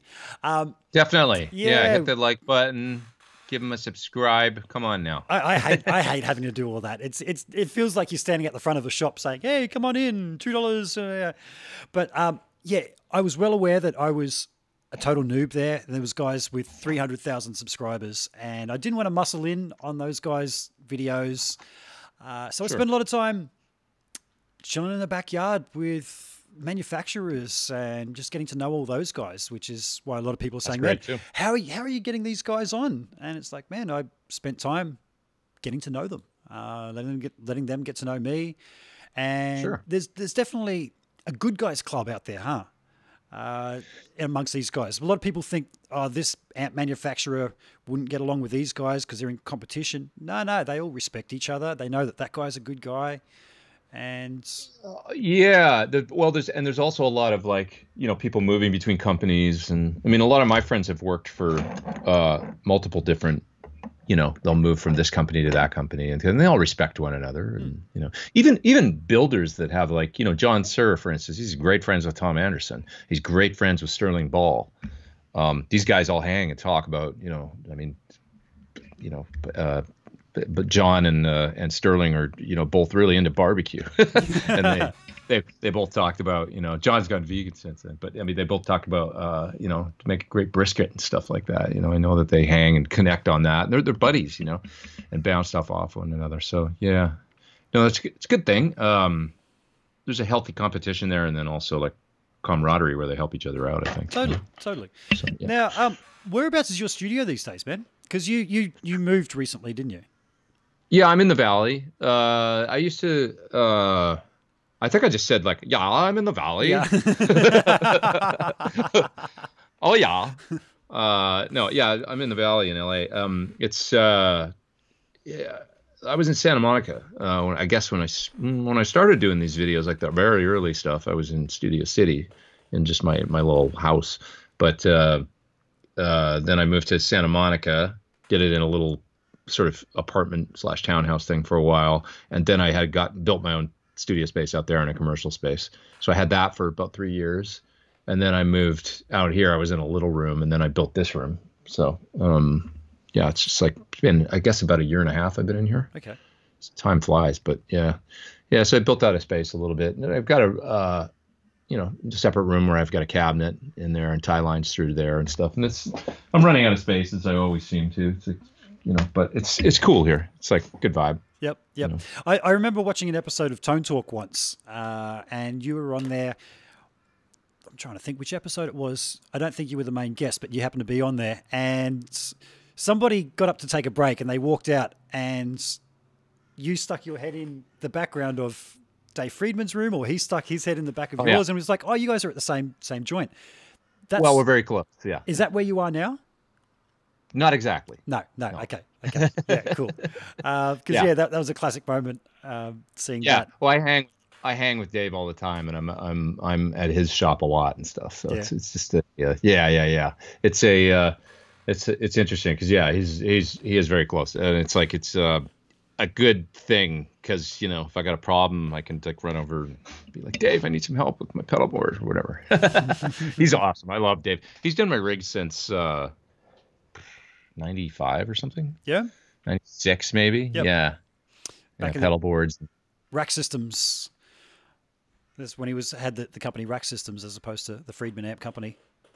Exactly. Yeah. Yeah. Well, Friedman. Okay, so Rack Systems is still a thing. That's still his pedal board and rack company. Where he just builds.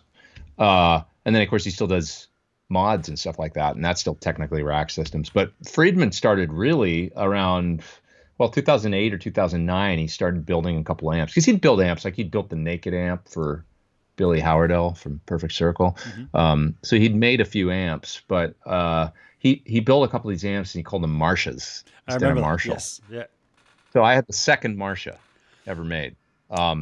Yeah, he had the first one, and then he made me one, and I love that thing, and that became the BE100. And I wish I'd kept the damn thing. I sold it to somebody, which was stupid because it was a really cool amp, and probably be just a little bit historical. I mean, it was like Dave Friedman's second, amp, number 2. But anyways, what was my point? I go way back with the amps basically. Now Marshall sent him a cease and desist because I guess the law was that you could have 4 letters, so with a name as long as Marshall. If it had said Marsh on it, he would have been fine. But because it was Marsha, it was 1 letter over the limit. So legally, he had to change the name. And I think he was like, okay, I'll call it Friedman then. And that was probably the smartest thing he ever did, was right, because now he's like he's a very successful amp company now. Oh yeah.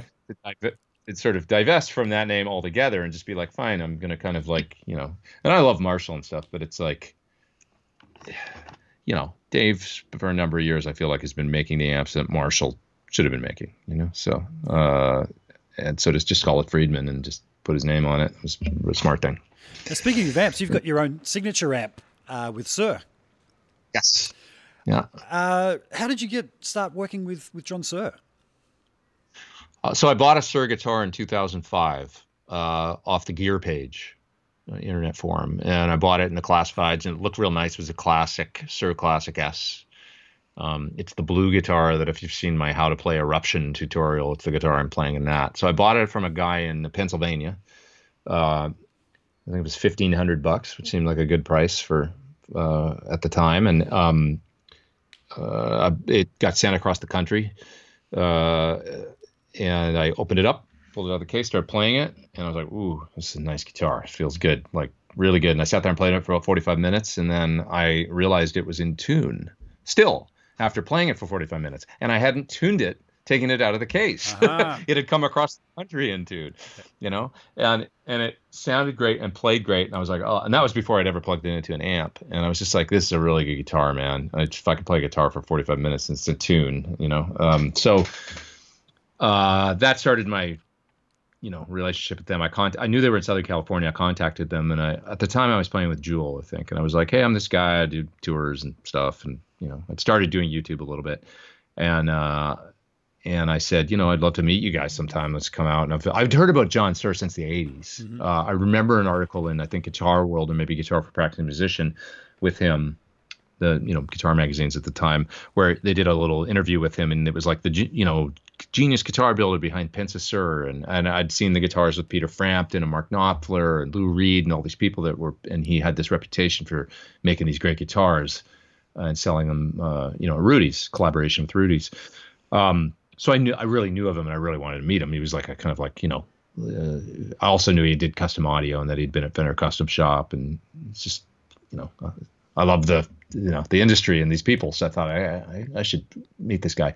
So I drove out there, and we, long story short, just became like fast friends, you know. And he's like, you know, he's like my best friend. He's like an awesome dude, and I love that guy. I mean, he's, you know, I don't know, he's got a real, like, he's in it for the right reasons. And a lot of people over the years have tried to get him to make, you know, more inexpensive guitars overseas and stuff like that. And he explained it to me perfectly a while ago. Like, he's like, that's not the reason I do this. Like, that would kill, like, it's not to make money. It's not to, like, you know, if somebody else was making the guitars, putting them out, and I never had my hands on them and saw them, it was like, he'd be like, I might as well, like, just go get a job at, like, that's not why I do this. I do this because I love making things perfect, and I want every single thing to be beautiful and awesome and great, you know. So his heart is so in the right place. I really connected with that with him, yeah, on both amps and guitars.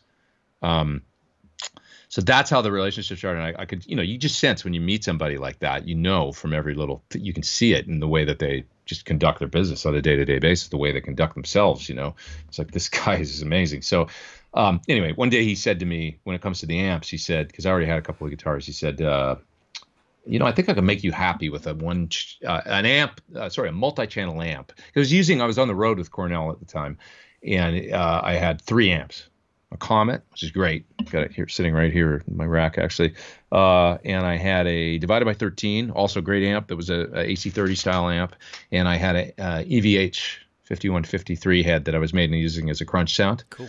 So I had all 3 of those amps, a great big rig with 2 412s and a 212 cabinet and all this stuff. And he's like, dude, what are you using all that stuff for? I think I can make you happy with one amp that you can just switch channels. So he made me this amp. And it was, you know, custom audio based on the OD100 platform. And I drove out there, and he said, your amp's ready. Come check it out. Because I kind of forgot, you know. Yep. He asked me what I wanted. I said, well, I need a kind of, you know, probably like a nice clean channel. It takes pedals well. Maybe like, I know the OD100 amps. I knew of them. I'm like, I know they've got a great clean channel. So that's probably cool. And the distortion side, I said, I want real old school, like, it's got to do that plexi thing and sound like a great Marshall, but with maybe a bit more gain and stuff. And I told him what I was using, the 5150, and he looked at schematics and stuff. And he was like, okay, I gotta kind of know what, I get the idea of what I probably told him that I had Dave's Marsha too at the time. Said, yeah, it's like this thing. And he was like, oh, okay, yeah, I know about those amps and stuff. And he said, I'll make you something. So he said, okay, your amp's ready. Come on out. It's like 6 months later, you know. And I drove out there, and there was the head, and it said PT100 on it. Oh, he cool. goes, oh, I put that on the panel for you. Yeah. And I was like, oh, dude. I was just like, you know, nobody had ever done anything like that for me at the time. You know, I was never anything with my initials on it. So I got the amp and it was great. And I started using it on the road, integrated it into my rig. And I would ask for a little change here and there, you know, get used to it. And you're like, I wish I had a little bit more of this. And I'd go out there and he'd tweak it for me and he'd open it up on the bench. Here I got this guy that I read about when I was a kid in the 80s, you know, making guitars for Peter Frampton and all these people. And here he is in front of me and he's like putting parts in going, okay, what do you like, this or this? You know, and it's just like, this is like a friggin' dream come true, man. Like, and he really cared. And so it was a very organic, really cool relationship that formed. Nice. And that's how it happened. So people started asking, like, what's that amp you've got? Because I was real active on social media and growing on YouTube, and then on Gear Page and stuff, I would be like, here's my rig for the tour. You know, I was out touring with Chris, and I'd show pictures of the stage and stuff. And people would be like, what's the amp? You know, and I'd be like, whoa, well, it's just, you know, John made it for me. And then people would be like, I want one. So they started getting orders for them. And it was this real, like, wasn't a signature amp, but it was, you know. And then it became a signature amp. You know, they sold a bunch of them as just PT100. And then it became an official kind of thing around that was 2008. Around 2013, we released it as a official I guess it was 2013, 2014 NAMM as the, you know, official kind of release of, with all the new changes we'd made because we'd modded and tweaked and everything up to that point. Yep. And you've got a smaller version out now, right? You got a smaller signature amp. What's that one? So it's the PT15. I can show it to you if you want. Yes, please. Just get it out here.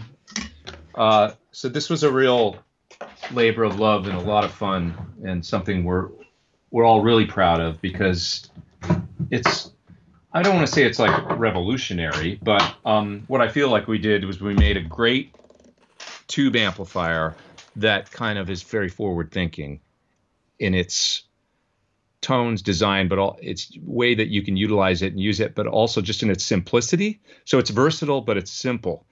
One thing that I try and stay aware of is, especially when designing gear, is to make things relatively simple, because I think guitar players don't want to spend too much time paging through menus, and like too much complexity can be. Going back to tube amps, like I had a Mason Mark III in the 80s, and I remember all the pull switches and everything on it and stuff, and they were trying to make, and I appreciate what they were trying to do, but all that complexity could get pretty confusing, and you could spend a lot of time turning knobs and tweaking as opposed to making music. So if it's gonna have features, it's got to be ergonomic.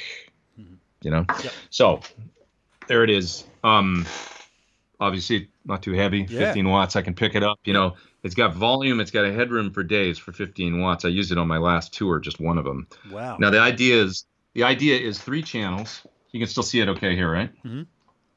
Okay, so 3 channels. So this is your clean channel here, where you got, you know, just a gain and a level, bright switch, and then bass and treble. This is based off the Sir Bella amp, which is kind of boutique clean sort of situation.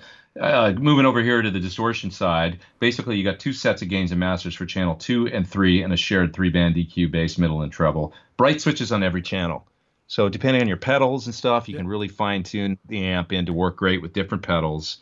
You got a master volume over here. This also functions as the effects loop return. So the masters on the channels are your sends to hit your effects. This will be your return volume and sort of overall master volume for the whole amp.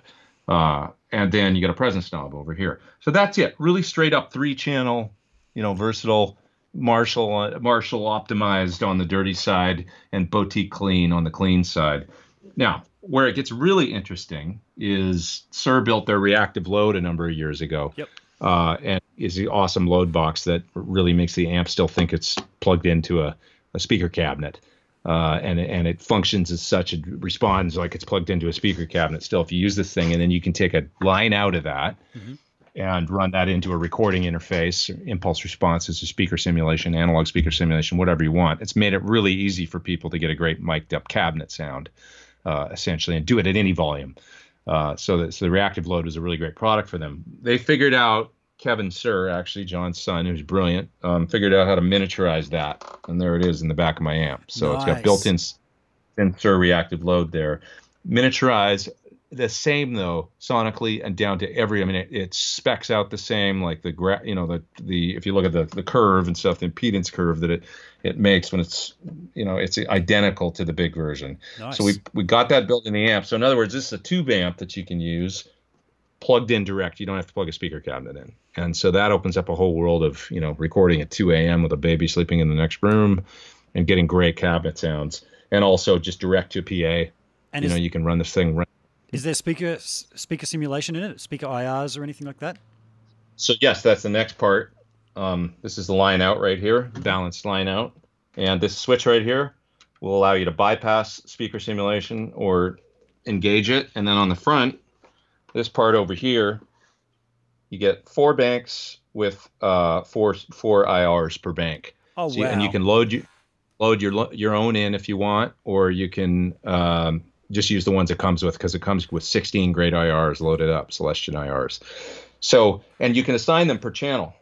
So on the clean channel, you could have an open back, like the way it comes is open back 112 on this channel and some 412s, like for the dirty channels. So, I mean, this is stuff you can't even do with, like, how many people are going to bring 3 amps and 3 different cabinets to a gig, or a session. But with this, you can easily get like great open back sounds, great closed back sounds, 212s, 412s, whatever you want, load it up with your 16 favorite cabinet sims and get great, awesome impulse response sounds right to your recorder or PA.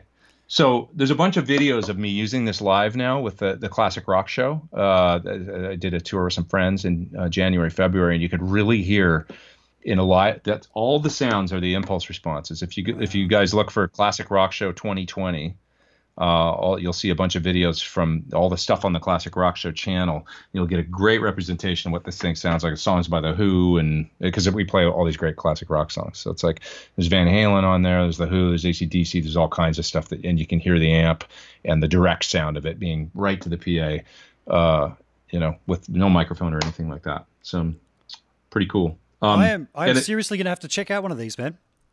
They've got them at the store in Canberra. That's the shop in Australia that I'm not sure what city you're in. I'm in the Gold Coast, which is near an hour south of Brisbane. Oh, okay. Beautiful. Right there. There is a Sir dealer nearby, but they don't let you play any of the Sir gear.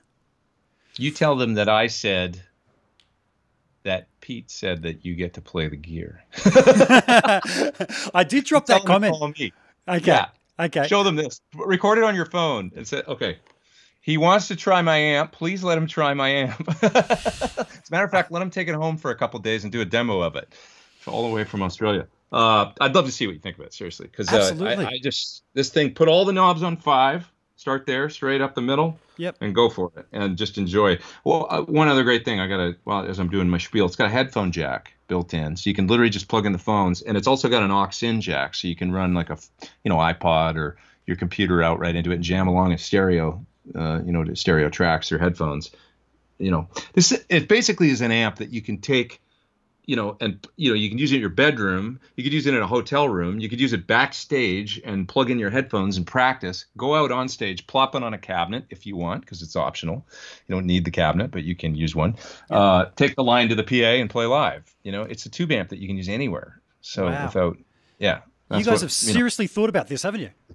Oh yeah, this was a lot of, it was years of design, really.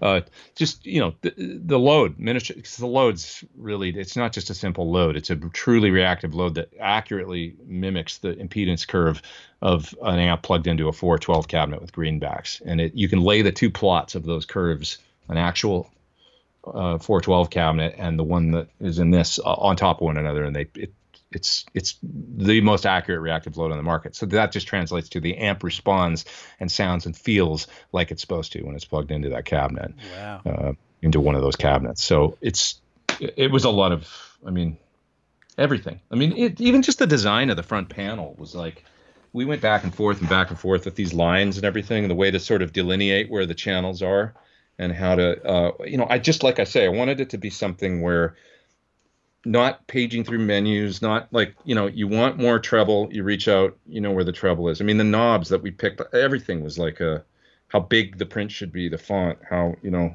the panel, the color of the font, of the printing on the panel, like everything. John takes that really seriously. And so do I, but he's like really crazy about it. Yeah. So everything, it's just a work of art, and I'm super proud of it. And wow. So you should be. Great job. So you should. Kevin did it. That's great.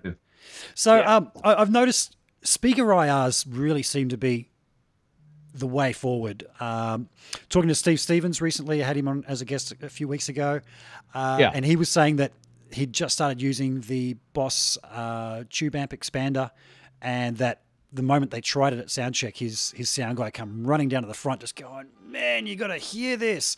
And I also had a guitarist named Bob Spencer, who is from a group called Roast Tattoo, which Oh yeah. you've heard of, Great yeah, band. yeah.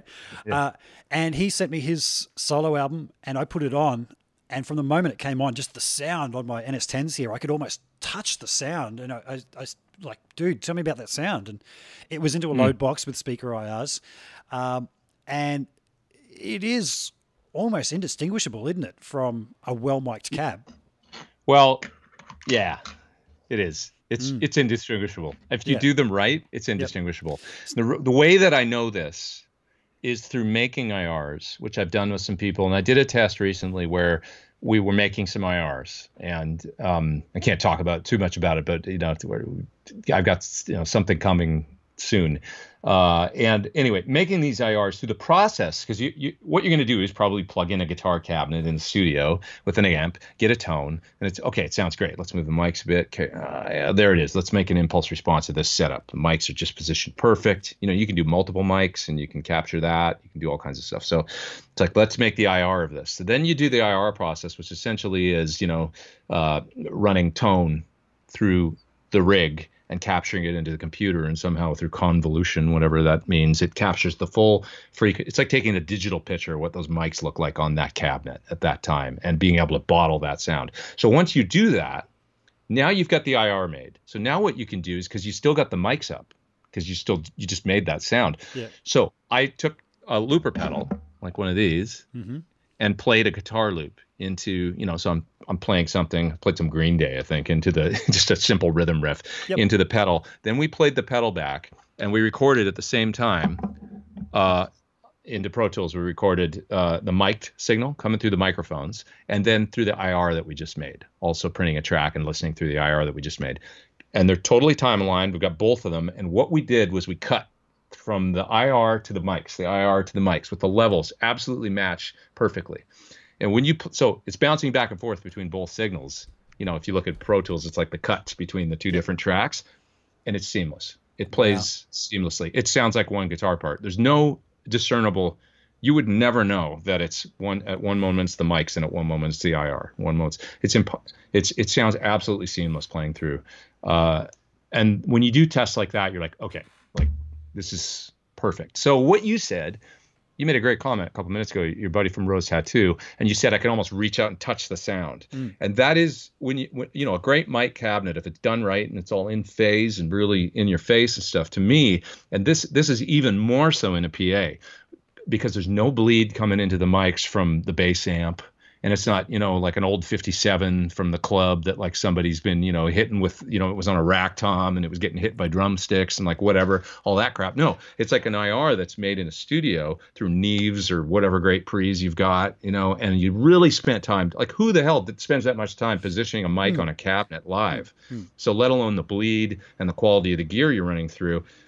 I'm absolutely convinced through multiple tours that I've done, like arena tours and stuff that I've done with great engineers, where I've introduced the idea of using IRs to them. A couple guys that were great engineers, but they'd never tried it. I was like, let's try this load box IR thing. And they listen in the PA and they're like, oh my God, that sounds amazing. They put a mic up on the cab and then they'd AB the cab and the IRs and they'd be like, let's go with the IR. And it's consistent every night and perfect in the PA. And there's this quality, like you said, of reaching out and touching it. It's like glued to the speakers, where it's just your guitar is so clear in the PA. So that's over the last 10 years, I've really gone this. Now, I love miking guitars. It's an art form and it's really fun. And in my demos where I can have as a matter of fact, I'm getting one of those new robotic mic moving I'm jealous. I want one of those. I want one. So cool. Yeah. Yeah. And you can move the mic around perfect because it's really cool. Like, and to be able to do that stuff is still, I love the art in it and creating sounds, and it's no different, So, but the being, as far as the workflow goes and getting stuff done and being able to get, consistency and, just great tone without any, having an amp with just the RLs loaded in it is, there's nothing like it. Nice. It just takes the guesswork out. I said I wasn't going to go too much into the comments just yet because I didn't want to derail from the current thing we're talking about. But somebody has asked, speaking of IRs, what's your favorite IR to use at the moment?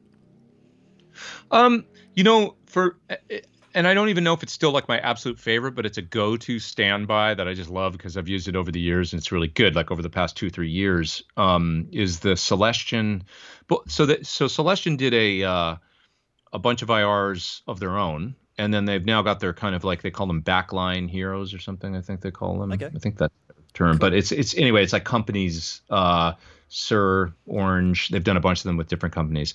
So either the Sir Celestion IR it's a greenback loaded 412, and what they call their high gain mix, optimized for higher gain tones. I find it works well with low gain tones too, but either that IR, the high gain mix, which is 3 mics mixed together into one IR. It's a 57, a 421, and a 121. Wow. Mix. So either the Sir 412 with greenbacks or the stock Celestion one with greenbacks. 2 different IR packages there, and the high gain mix of all those microphones, I use that it's a great sort of benchmark place to start. Just sounds good to me. 3 of my favorite microphones. They're blended really nicely.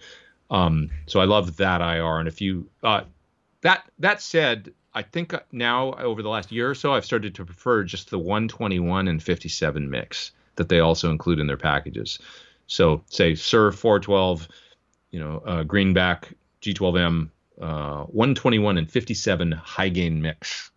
You'll find that in the folder if you get the Sir package from Celestion, or just their standard green. I find that that's a classic, right? Like a 121 and a 57 blended. Absolutely. It's a studio standard these days, and it get a great representation of what any speaker sounds like in a certain cabinet. So I gravitate towards that. And if you load up Bank 1 IR1 in the PT15, that's what it is. It's the Sir G12M, 412, 121, and 57 mix. And if I had to pick one just to go to, let's get a great sound up, and that's my benchmark. So I love the Celestion IRs. They've got a lot of great ones. Something I tried recently that I like, some other ones are the York IRs. A guy named Justin York. Really fantastic. That guy does some good work. They're really great sounding. A little bit different, very big, and like big sound stages. Like they have this great, I don't know, just like he really knows what he's doing. Just get some terrific tones, So I think he's in Nashville, I think.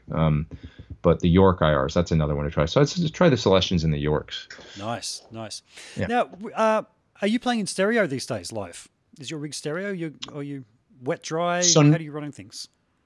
So not on the last tour that I did. The last tour that I did, I went mono. Reason being, there's keyboards in the band, a bunch of singers, another guitar player, and I find I've grown to realize that in a band like that, stereo can just be like, what's the point? Because there's other people, and so having your place in the, if there's another guitar, it's like, why? Well, what are you going to do? Pan me like this, and then he's mono, and it's like, it just gets weird, like when you think about it. Sure. So I'd rather have my mono place in that setup. Now, if I did a tour like with Melissa Etheridge, I was in stereo because it's just guitar-based drums, keys on one of the tours that we did. But there's a lot of space with just her acoustic guitar and me to fill up. So when delays were, you could fill up some space in the PA with the delay bouncing around and stuff like that on some of the tunes and more atmospheric sounds. So it depends on the band. Cool. Yeah, it depends on the gig. That's cool. Gig depends. Cool. Man, from being on stage, I know I was touring in a Queen tribute band for a few years, and I was using a Kemper, and I would have the stereo delay thing going on. And the one song I could always remember, Radio Gaga, and I'm just sort of doing these chords, but I'd have it the delays in sync. Those big slangy chords. Just and I would hear it in the room, just go, do that, and it's an amazing feeling to get that in a room. But that's a great example of that song. Yep. Terrific example of a great, to use that because there's space, there's enough space in the song. So that'd be great for stereo. Anyway, sorry, I interrupted. Yeah. But I totally get that with playing with another guitar player, you wouldn't bother because you're going to need that separation. Hey, I'm on this side a bit and you're on that side a bit.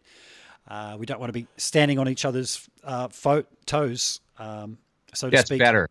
Because you got stereo with the two guitar players, it's just they're doing the other part, you're doing, and then it's better. It's less mush, I learned that playing with Don Henley because I was running stereo when I started with him, and then I learned like this isn't a very good idea. There's 2 keyboard players, there's background singers, there's 2 guitar players, there's a lot going on, and the other guitar player was amazing. So he's got a lot of just the tone in his hands, but he was using a PV Classic 50. Some beautiful vintage guitars, but a very simple pedal board with some Boss pedals and stuff. And he had a great sound in the PA that was very sort of mid-centric, great for Eagles material and for Don's material. It was like, and then I had this stereo thing going on. It was like somebody came to see me play and they were like, yeah, I couldn't hear you too well tonight. And I had to investigate and start thinking about why. And I started listening to show tapes and stuff. And I was like, I don't think I'm using the right setup for this. I've got maybe too much ambience. It's stereo. It's like there's not enough. Like I need to be more better off in some situations. The old thing where like maybe like a Tweed Deluxe is the right rig because it's MIDI. Or an AC30. It's mid-centric. You're gonna find your place in the mix and cut through. Yeah. Yeah. Now if you're Eddie Van Halen, you got bass and drums and guitar. You could be big as a house and Absolutely. be like have that stereo thing going on. Yeah. It's different. How about session work? Do you still do much session work for people? A little bit. Yeah, a little bit. Not like I used to though. And that's echoed by, by a lot of friends of mine. I think the way that I don't know, maybe I'm just not in the game right now. The way that a lot of producers work is they kind of find their person. I guess that's the same. I mean, and I'm not really in the pop world. And I know there's like a lot of kids around now and stuff. They're doing these pop sessions, stuff like maybe I should get into this game. But it's like, producers in that world are looking for like they want a little hook, like some little guitar part, and then they'll like sample it or like take it and then like turn it into a thing, Sure. And I know guys that are doing this stuff, and it's like people are making records different now. They're doing it in a different. I heard John Mayer say a while ago something interesting. He was talking about how he would rather take his Akai, kind of like the genesis of whatever the MPC 60 became, a kind of a home studio thing that's got like pads on it and you can record and sample into it, and it's got amp sims and effects and everything. He's like, yeah, that thing's got a lot more to do with the way people are making records now on sessions that I play on, like the producer friends he has, probably have great big pop records and stuff, than plugging into a tube amp with the perfect mic in the right position, And he's like, that's the furthest thing what these guys want. Like they want to go in, they want to get a part, cut it up, and move. So, anyways, I just find that that's not really the I'm more in this other world where it's like it's the YouTube thing and stuff that I'm doing mainly now, and then putting out my own music. Yep. And that's just kind of where I've gravitated towards. The guys I know that are doing sessions, it's funny. It's like I think about the drummers I know and stuff. They actively don't go on the road. They stay home. They hook up with producers. They cultivate those contacts and those relationships, and they work really hard on it to get into that game. If that makes sense. Like, they're really focused on like, I want to be a session guy and play like, and they work on that stuff. It's not really like what I've done with my time. I'm like on a weekly basis. It seems weird maybe, but it's like, I'm very happy coming here and recording my own songs and making videos for like these companies and doing stuff because I get to write these little pieces of music, and then I get calls about doing tours. I was never really the session guy like somebody like some of the friends of mine and stuff like that. I was a touring guy. I spent a lot of my life on the road, from 2001 or 2 through 2016. It's like road, with occasion, like always a gig, And then that slowed down a little bit, I guess, a few years ago, but still doing tours, Yep. And the YouTube thing growing and growing. And it's like, well, I don't really have to go anymore, which is like, I'd started to feel like, am I just going to keep just doing this until I'm like 60 or 65? Am I just going to like tour my life away? Like, because it's amazing and it's fun and I love it. I totally enjoy it. It's great. But like, you do come home after 9 months in this state of suspended animation. You feel like where you put life on hold. Like that dream of like, oh, I'm going to write a bunch on the road and get a bunch of new stuff recorded and have a record, ready. You're in Tokyo or something. You're like, man, I want to go outside and see what's like, it's like, and on days, and then you're working, on gig days and stuff. So it's like, it never really happens. And I just find like, so I love it. Like I adore it and I appreciate the experiences so much and I don't want it to stop. But I also am cognizant of like, I'm not getting any younger. And it's like, if I keep doing this, I'm just going to like a guitar player for such and such artist and playing their songs and stuff, which is awesome, but you are in the service of them, not, and like, not to get too out in the weeds, but like, because I am getting out in the weeds, aren't I? But I guess No, it's not like, at all. Not at all. I was just thinking like, you come to the realization, like problems you've had in relationships or things like that. It's like, I've put life on hold, and now I come home and I'm facing all my, like I don't have kids, for example. Me either. Big part. Yep. Big part of that is maybe you. I don't know if you've toured a lot and stuff, but a big yeah. part of the whole. It's like when I've got friends that have done it. I know it's possible, but like it wasn't a part of my reality really, and the reality I made for myself because of the situations that I put myself in. So it's like you go, oh, there's the other side. There's a price for this life that I've chosen, Yep. being a touring guy. And Yep. So one thing I've noticed when I've been on the road with guys who do have kids, man, Yeah. you'd be in some country, some city that you normally wouldn't be in. And I'm like, I've got all day off. I'm going to go check out this city that, hey man, my whole goal in life was to see the world through playing music. And I'm in this place. Who wants to come for a walk around this city? And everyone is like, man, I'm just going to sleep today. You don't understand. I don't have the kids, and that's one thing I've noticed. Yeah, all these guys that I tour with, they had families, they had little kids. They just want to stay in their hotel room and sleep because it was their one opportunity to have a break from all that. And or maybe they're like, oh, I would, but I got to FaceTime my kid and stuff in 20 minutes and stuff, right? Like they keep that responsibility of the home. So yeah, there is that thing, which is great. I mean, that you can do that. It's not it's also just not easy, is it? Being on I mean, it's a hell of a lot easier to be single and no kids and stuff on the road than it is to keep that thing together. There's ways to do it. I got a lot of friends that are my role models for if I ever have that, I know it can be done, but it ain't easy. It ain't easy. And it's also, that's why I like cultivating my own little, it's the other thing about session work, like you said, like you kind of have to be, you're still working for somebody. And they have to have a record project. So the people that I know that do a lot of sessions and stuff, they've got a few producers, maybe 5 producers that they work for a lot. Because if that producer goes and gets an album with the Killers, now they're going to be off for 8 months making an album with the Killers. Oh shit, they were hiring me all the last year. Well, I guess they're not going to need me. The Killers have a guitar player. Sure. So you're now in that position where so you got to have you're still sort of, I don't want to say at the beck and call, but you're relying on those other people for your living. This thing that I have here, it's freedom. It's like, it's little jobs. It's like being a roofer or a plumber or like an independent contractor where you get calls to go do.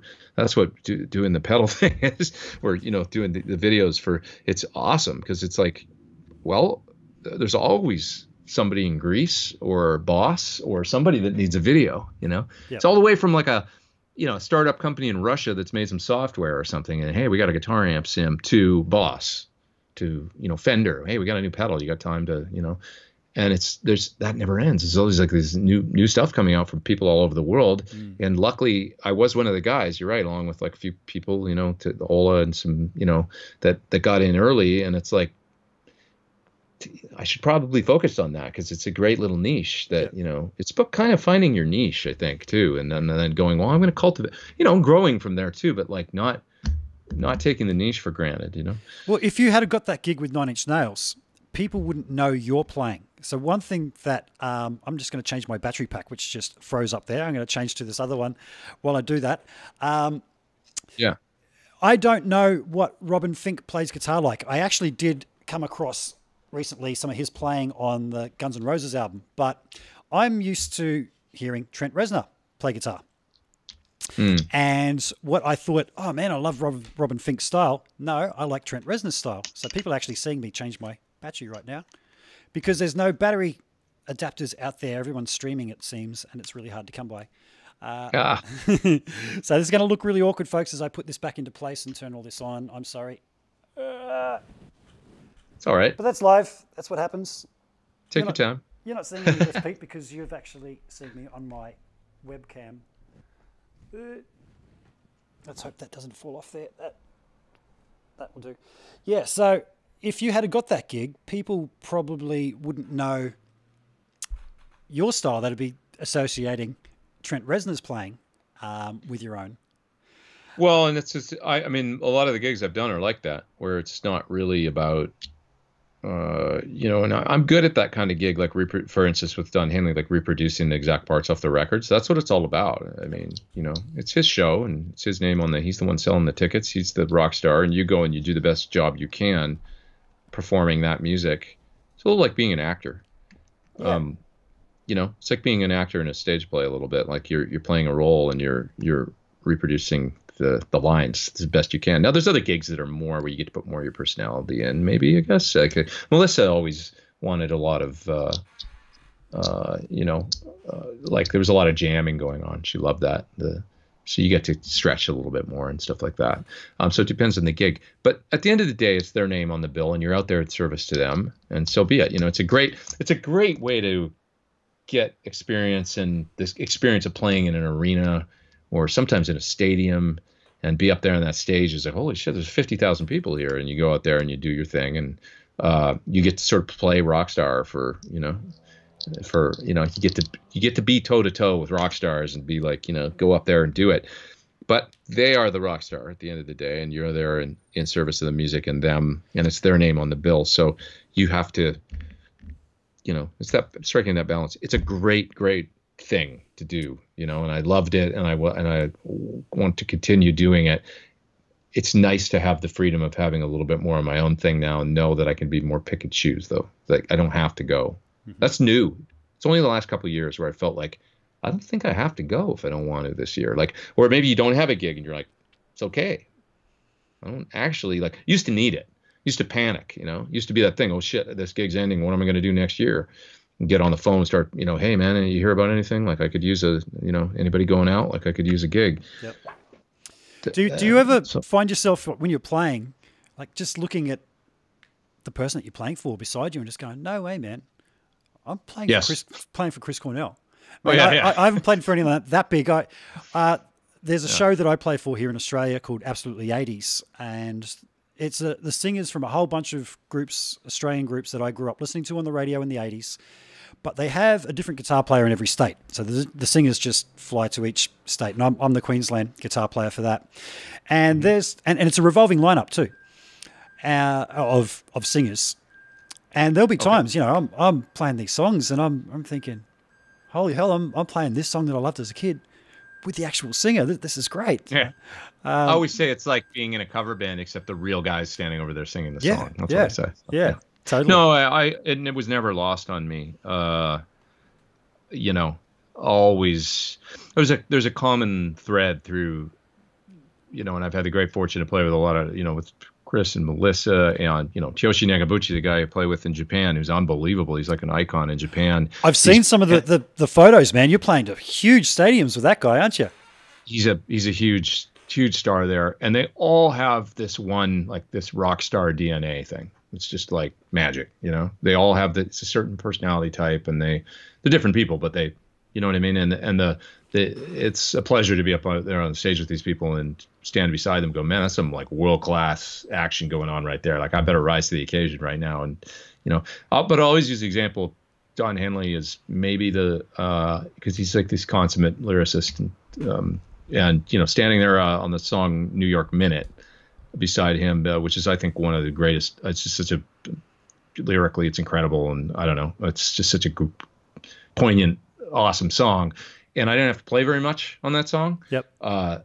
It's just an arpeggio in the chorus, and then footballs in the bridge. It's just very simple. There's not a lot of guitar in the song, really, so it's very simple. So I got to kind of be at the show. I don't have to concentrate that hard when I play that with them, and I just kind of stand there, and I don't play in the verse, so I can.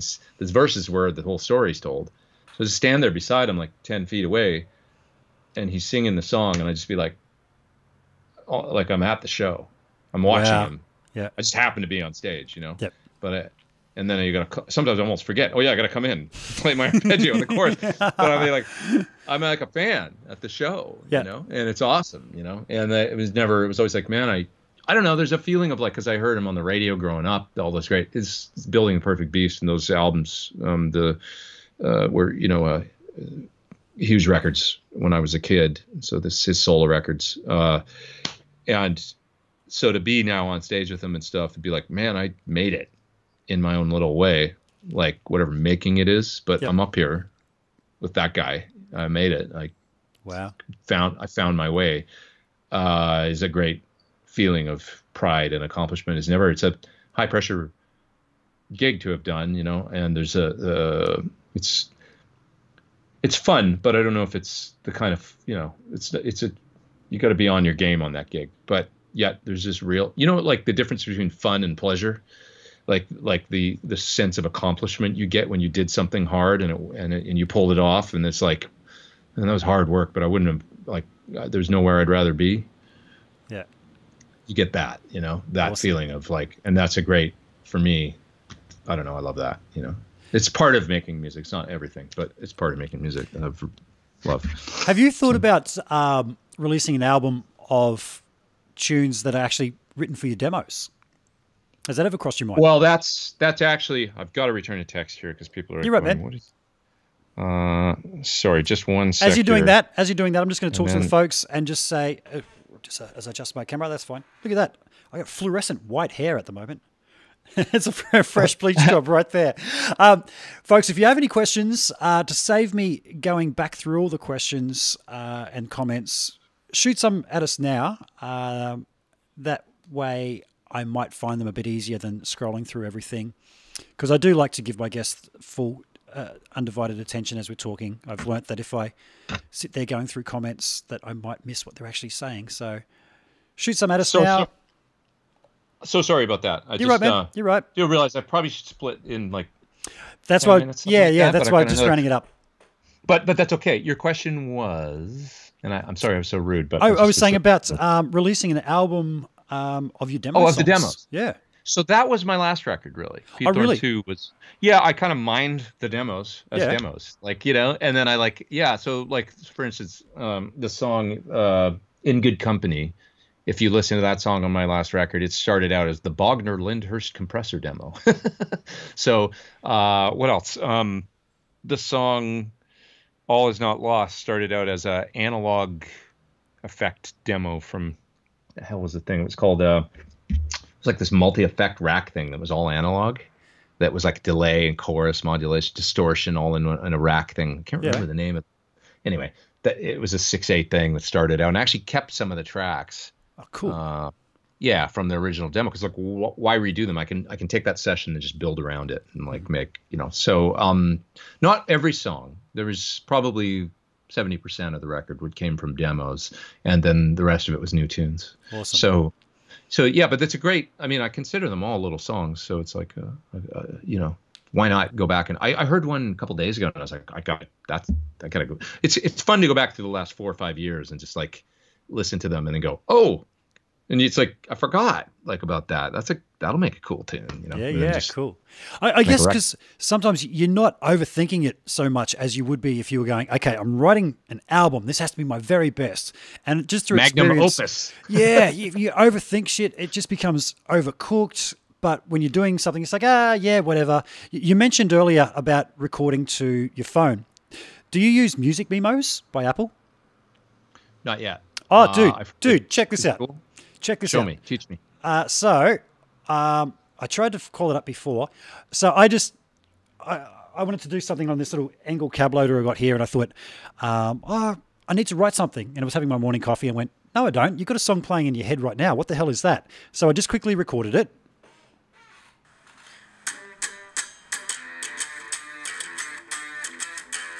Probably sounds like us right now. Sounds great. Just a quick idea, right?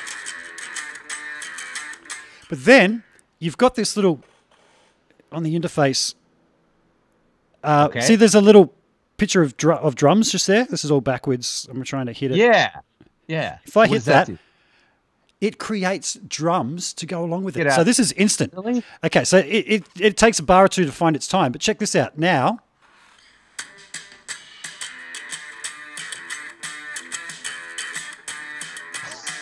That's bitchin'.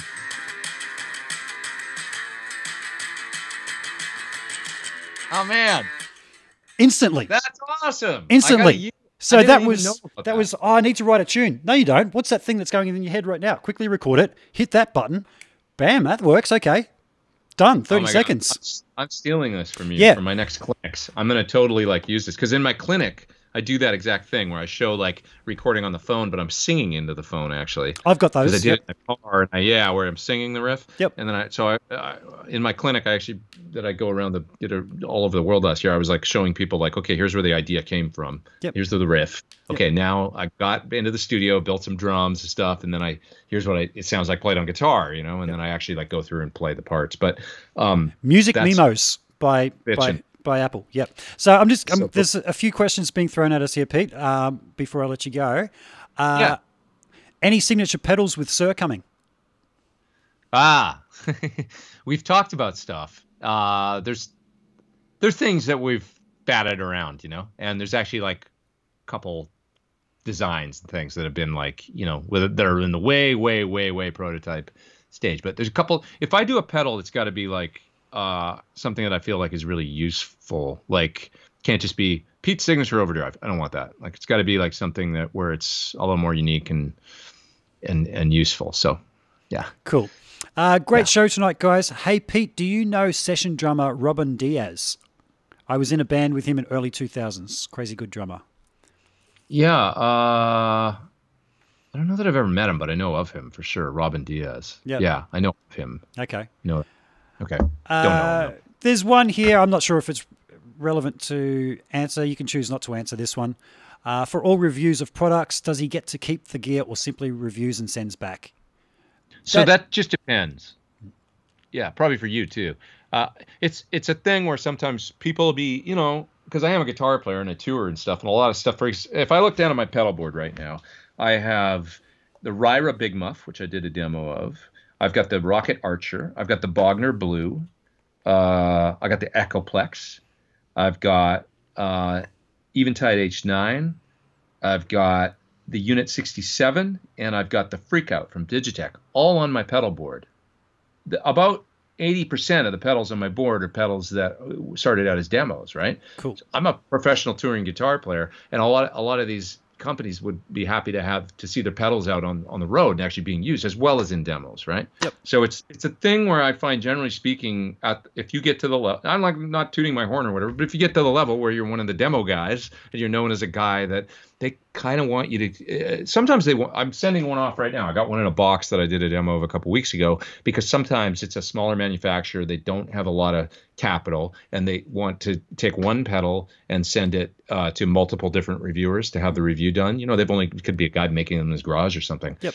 Happy to do that if that's what the situation is. But many times they want you to keep it. They're like, yeah, keep it, use it on sessions, like, because it's good, you know. Yeah. For the things show up in videos, right? Like, I mean, like, what have I got here right now? I don't know. What could I use as a good example? I mean, even the React. Everything you've got there, like the aux. Yep. Yep. The Reactive, these are things I use now in my studio all the time. So the aux ends up in, you know, a bunch of videos, ends up in a bunch of demos, you know, other pedals. I mean, I use the Ditto Looper, you know, this is in, there's a few pedals, this is in 90% of the videos that I do. And I mention it, Yep. You know, it's like, okay, I'm going to play a loop through my TC Ditto Looper now. Yep. And, you know, these are things that we use all the time now. So it's like they'd be happy to have them, you know. Any chance of a PT30 or 50 with EL34s? Yeah, totally. Yep. Know, it's not even a question. It's just a matter of when, because the design team, the R&D team, is John and his son. Really, it's a small group over there. So it's like they're working on things all the time. So it's just a matter of getting to it, because it's not a redesign. Because I basically want it to be like the 15, but with maybe a couple other things, and be, you know, it'd have to be a little bigger, because of the just bigger transformers stuff. It's pretty packed in there in this amp. So I've said, why don't we do one in the size of a small box Marshall, same as their SL67 size amp had, basically that 50 watt small box style. Yep. And we'll keep it to that, but do a 50, you know, 45, 50 watts, something like that. Hey, Pete, can you talk about any potential for a new Pete Thorn signature guitar based on the red Sewer with maple neck? So, I just said sewer, sir. Sewer, sir. I love that guitar. It's awesome. I think that because I'd want to do something a little more unique than rather just have a signature Sir Classic, is what I've come up to figure out. So it's got to have a couple. My guitar is unique in that it's got pickup rings. It's got a unique enough look to it. Let me grab one right now. Just one sec.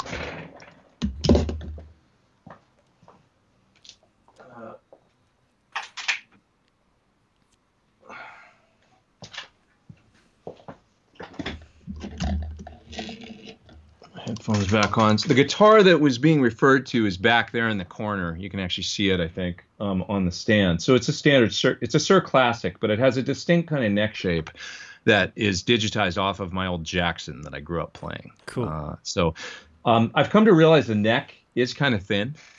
I can play it, and I'm comfortable with it because I don't mind switching between different necks. I think a lot of players might find it kind of thin. And so I'm hesitant to use that as a signature neck shape. On a guitar. Now, here's my signature model that has been out for a number of years.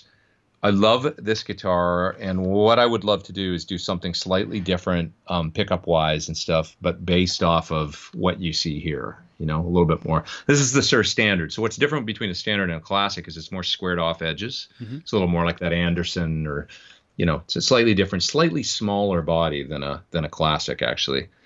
Is what it is. It's like just ever so with the wood that's taken off to get this shape.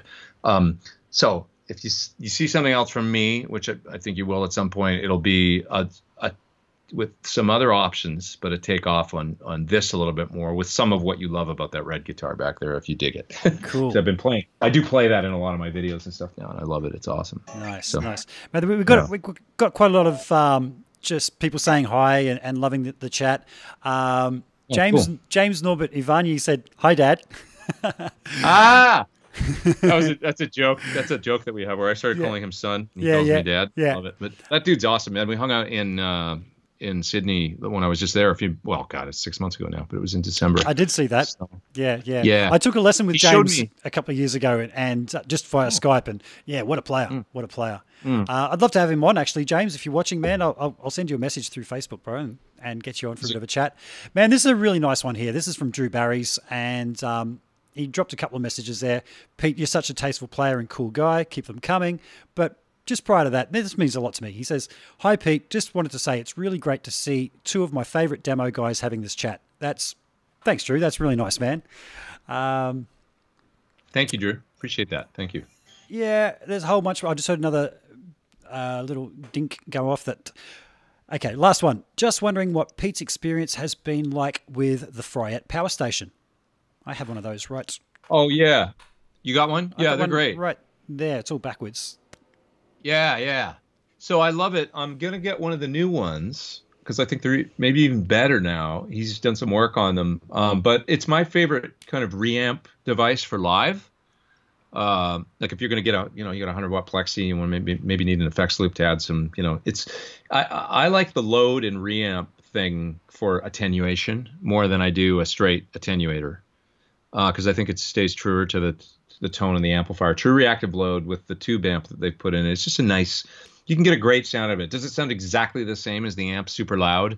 No, it probably sounds a little bit different, but with the presence and depth knobs on it and then the switches to tune the load and all that, you can get a great sound no matter what. It does sound really good for and the effects loop, and it's a really, really good device. So, and the opposite, I've got an AC10 back there, which isn't quite loud enough to be playing a big stage and give me that headroom to bump it up for a volume boost.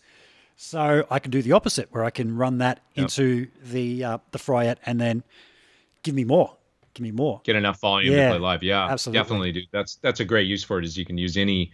I mean, basically, it's use any amp now, with like if you got a 120 watt head or you got a 5-watt head, you can load it down with a 50-watt power section that's pretty clean. Yeah. And still get the great feel because you still connected the tube amps, it's just some dampening going on. It's got that connection to the speaker that we like, and it feels right. So the feel's there. I think it's a really good device. Yeah.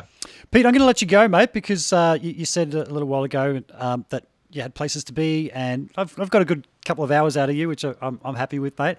So thank you again. I'm sure we got a lot of appreciative people watching, and this will be on the internet for a while, so I'm sure the views will go up in time. Folks, I'm just going to give you a warning. I think, Pete, your mic, you're running through some compression and stuff there, are you? Right now, Yeah. you know, all it is actually just a Samson G-Track Pro. So I use this thing for all my live streams, Yeah. and I love this thing. It's a USB mic. Since they got it to me, I've used it ever since, and it's awesome. It's got actually an input in the back, so if you want to run a reactive load into here, or Axifex or a Helix or something, Yeah. you can plug that in via that 1/4 inch in there. Wow. And then there's a headphone out right here. So this becomes your audio interface. Cool. And you've got a separate control on the front for the mic and for the input on the back. So for doing a live stream with some playing, this thing is awesome. I never use the 1/4 inch in. Maybe I should use it more. Rick Beato uses it, I know, for his live streams. Yep. I showed him this, and he said, "Dude, this is the greatest thing." He got it, and it's how he does it, I think. It's just a terrific thing. It's not expensive. Has it got built-in compression? Because your level was quite high, and as I started, I had a few people saying to turn myself up and turn you down a little, because I'm not monitoring directly. I can't hear myself. Not compression, I don't think. No, That's okay. probably just YouTube, but just a good large diaphragm condenser mic. Okay. That has a good sound. Yeah. I say that because I've had to turn us down, or turn you down and me up a little. So when I hit my end screen, it could get quite loud. I just want to warn some folks.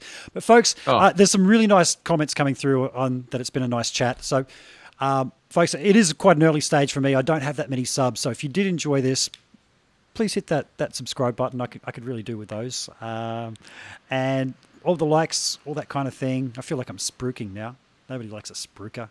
Hey, I'm going to hit this little button. I've got this cool little button that makes this little graphic go in the corner with a thumbs up, subscribe, and a little bell that explodes.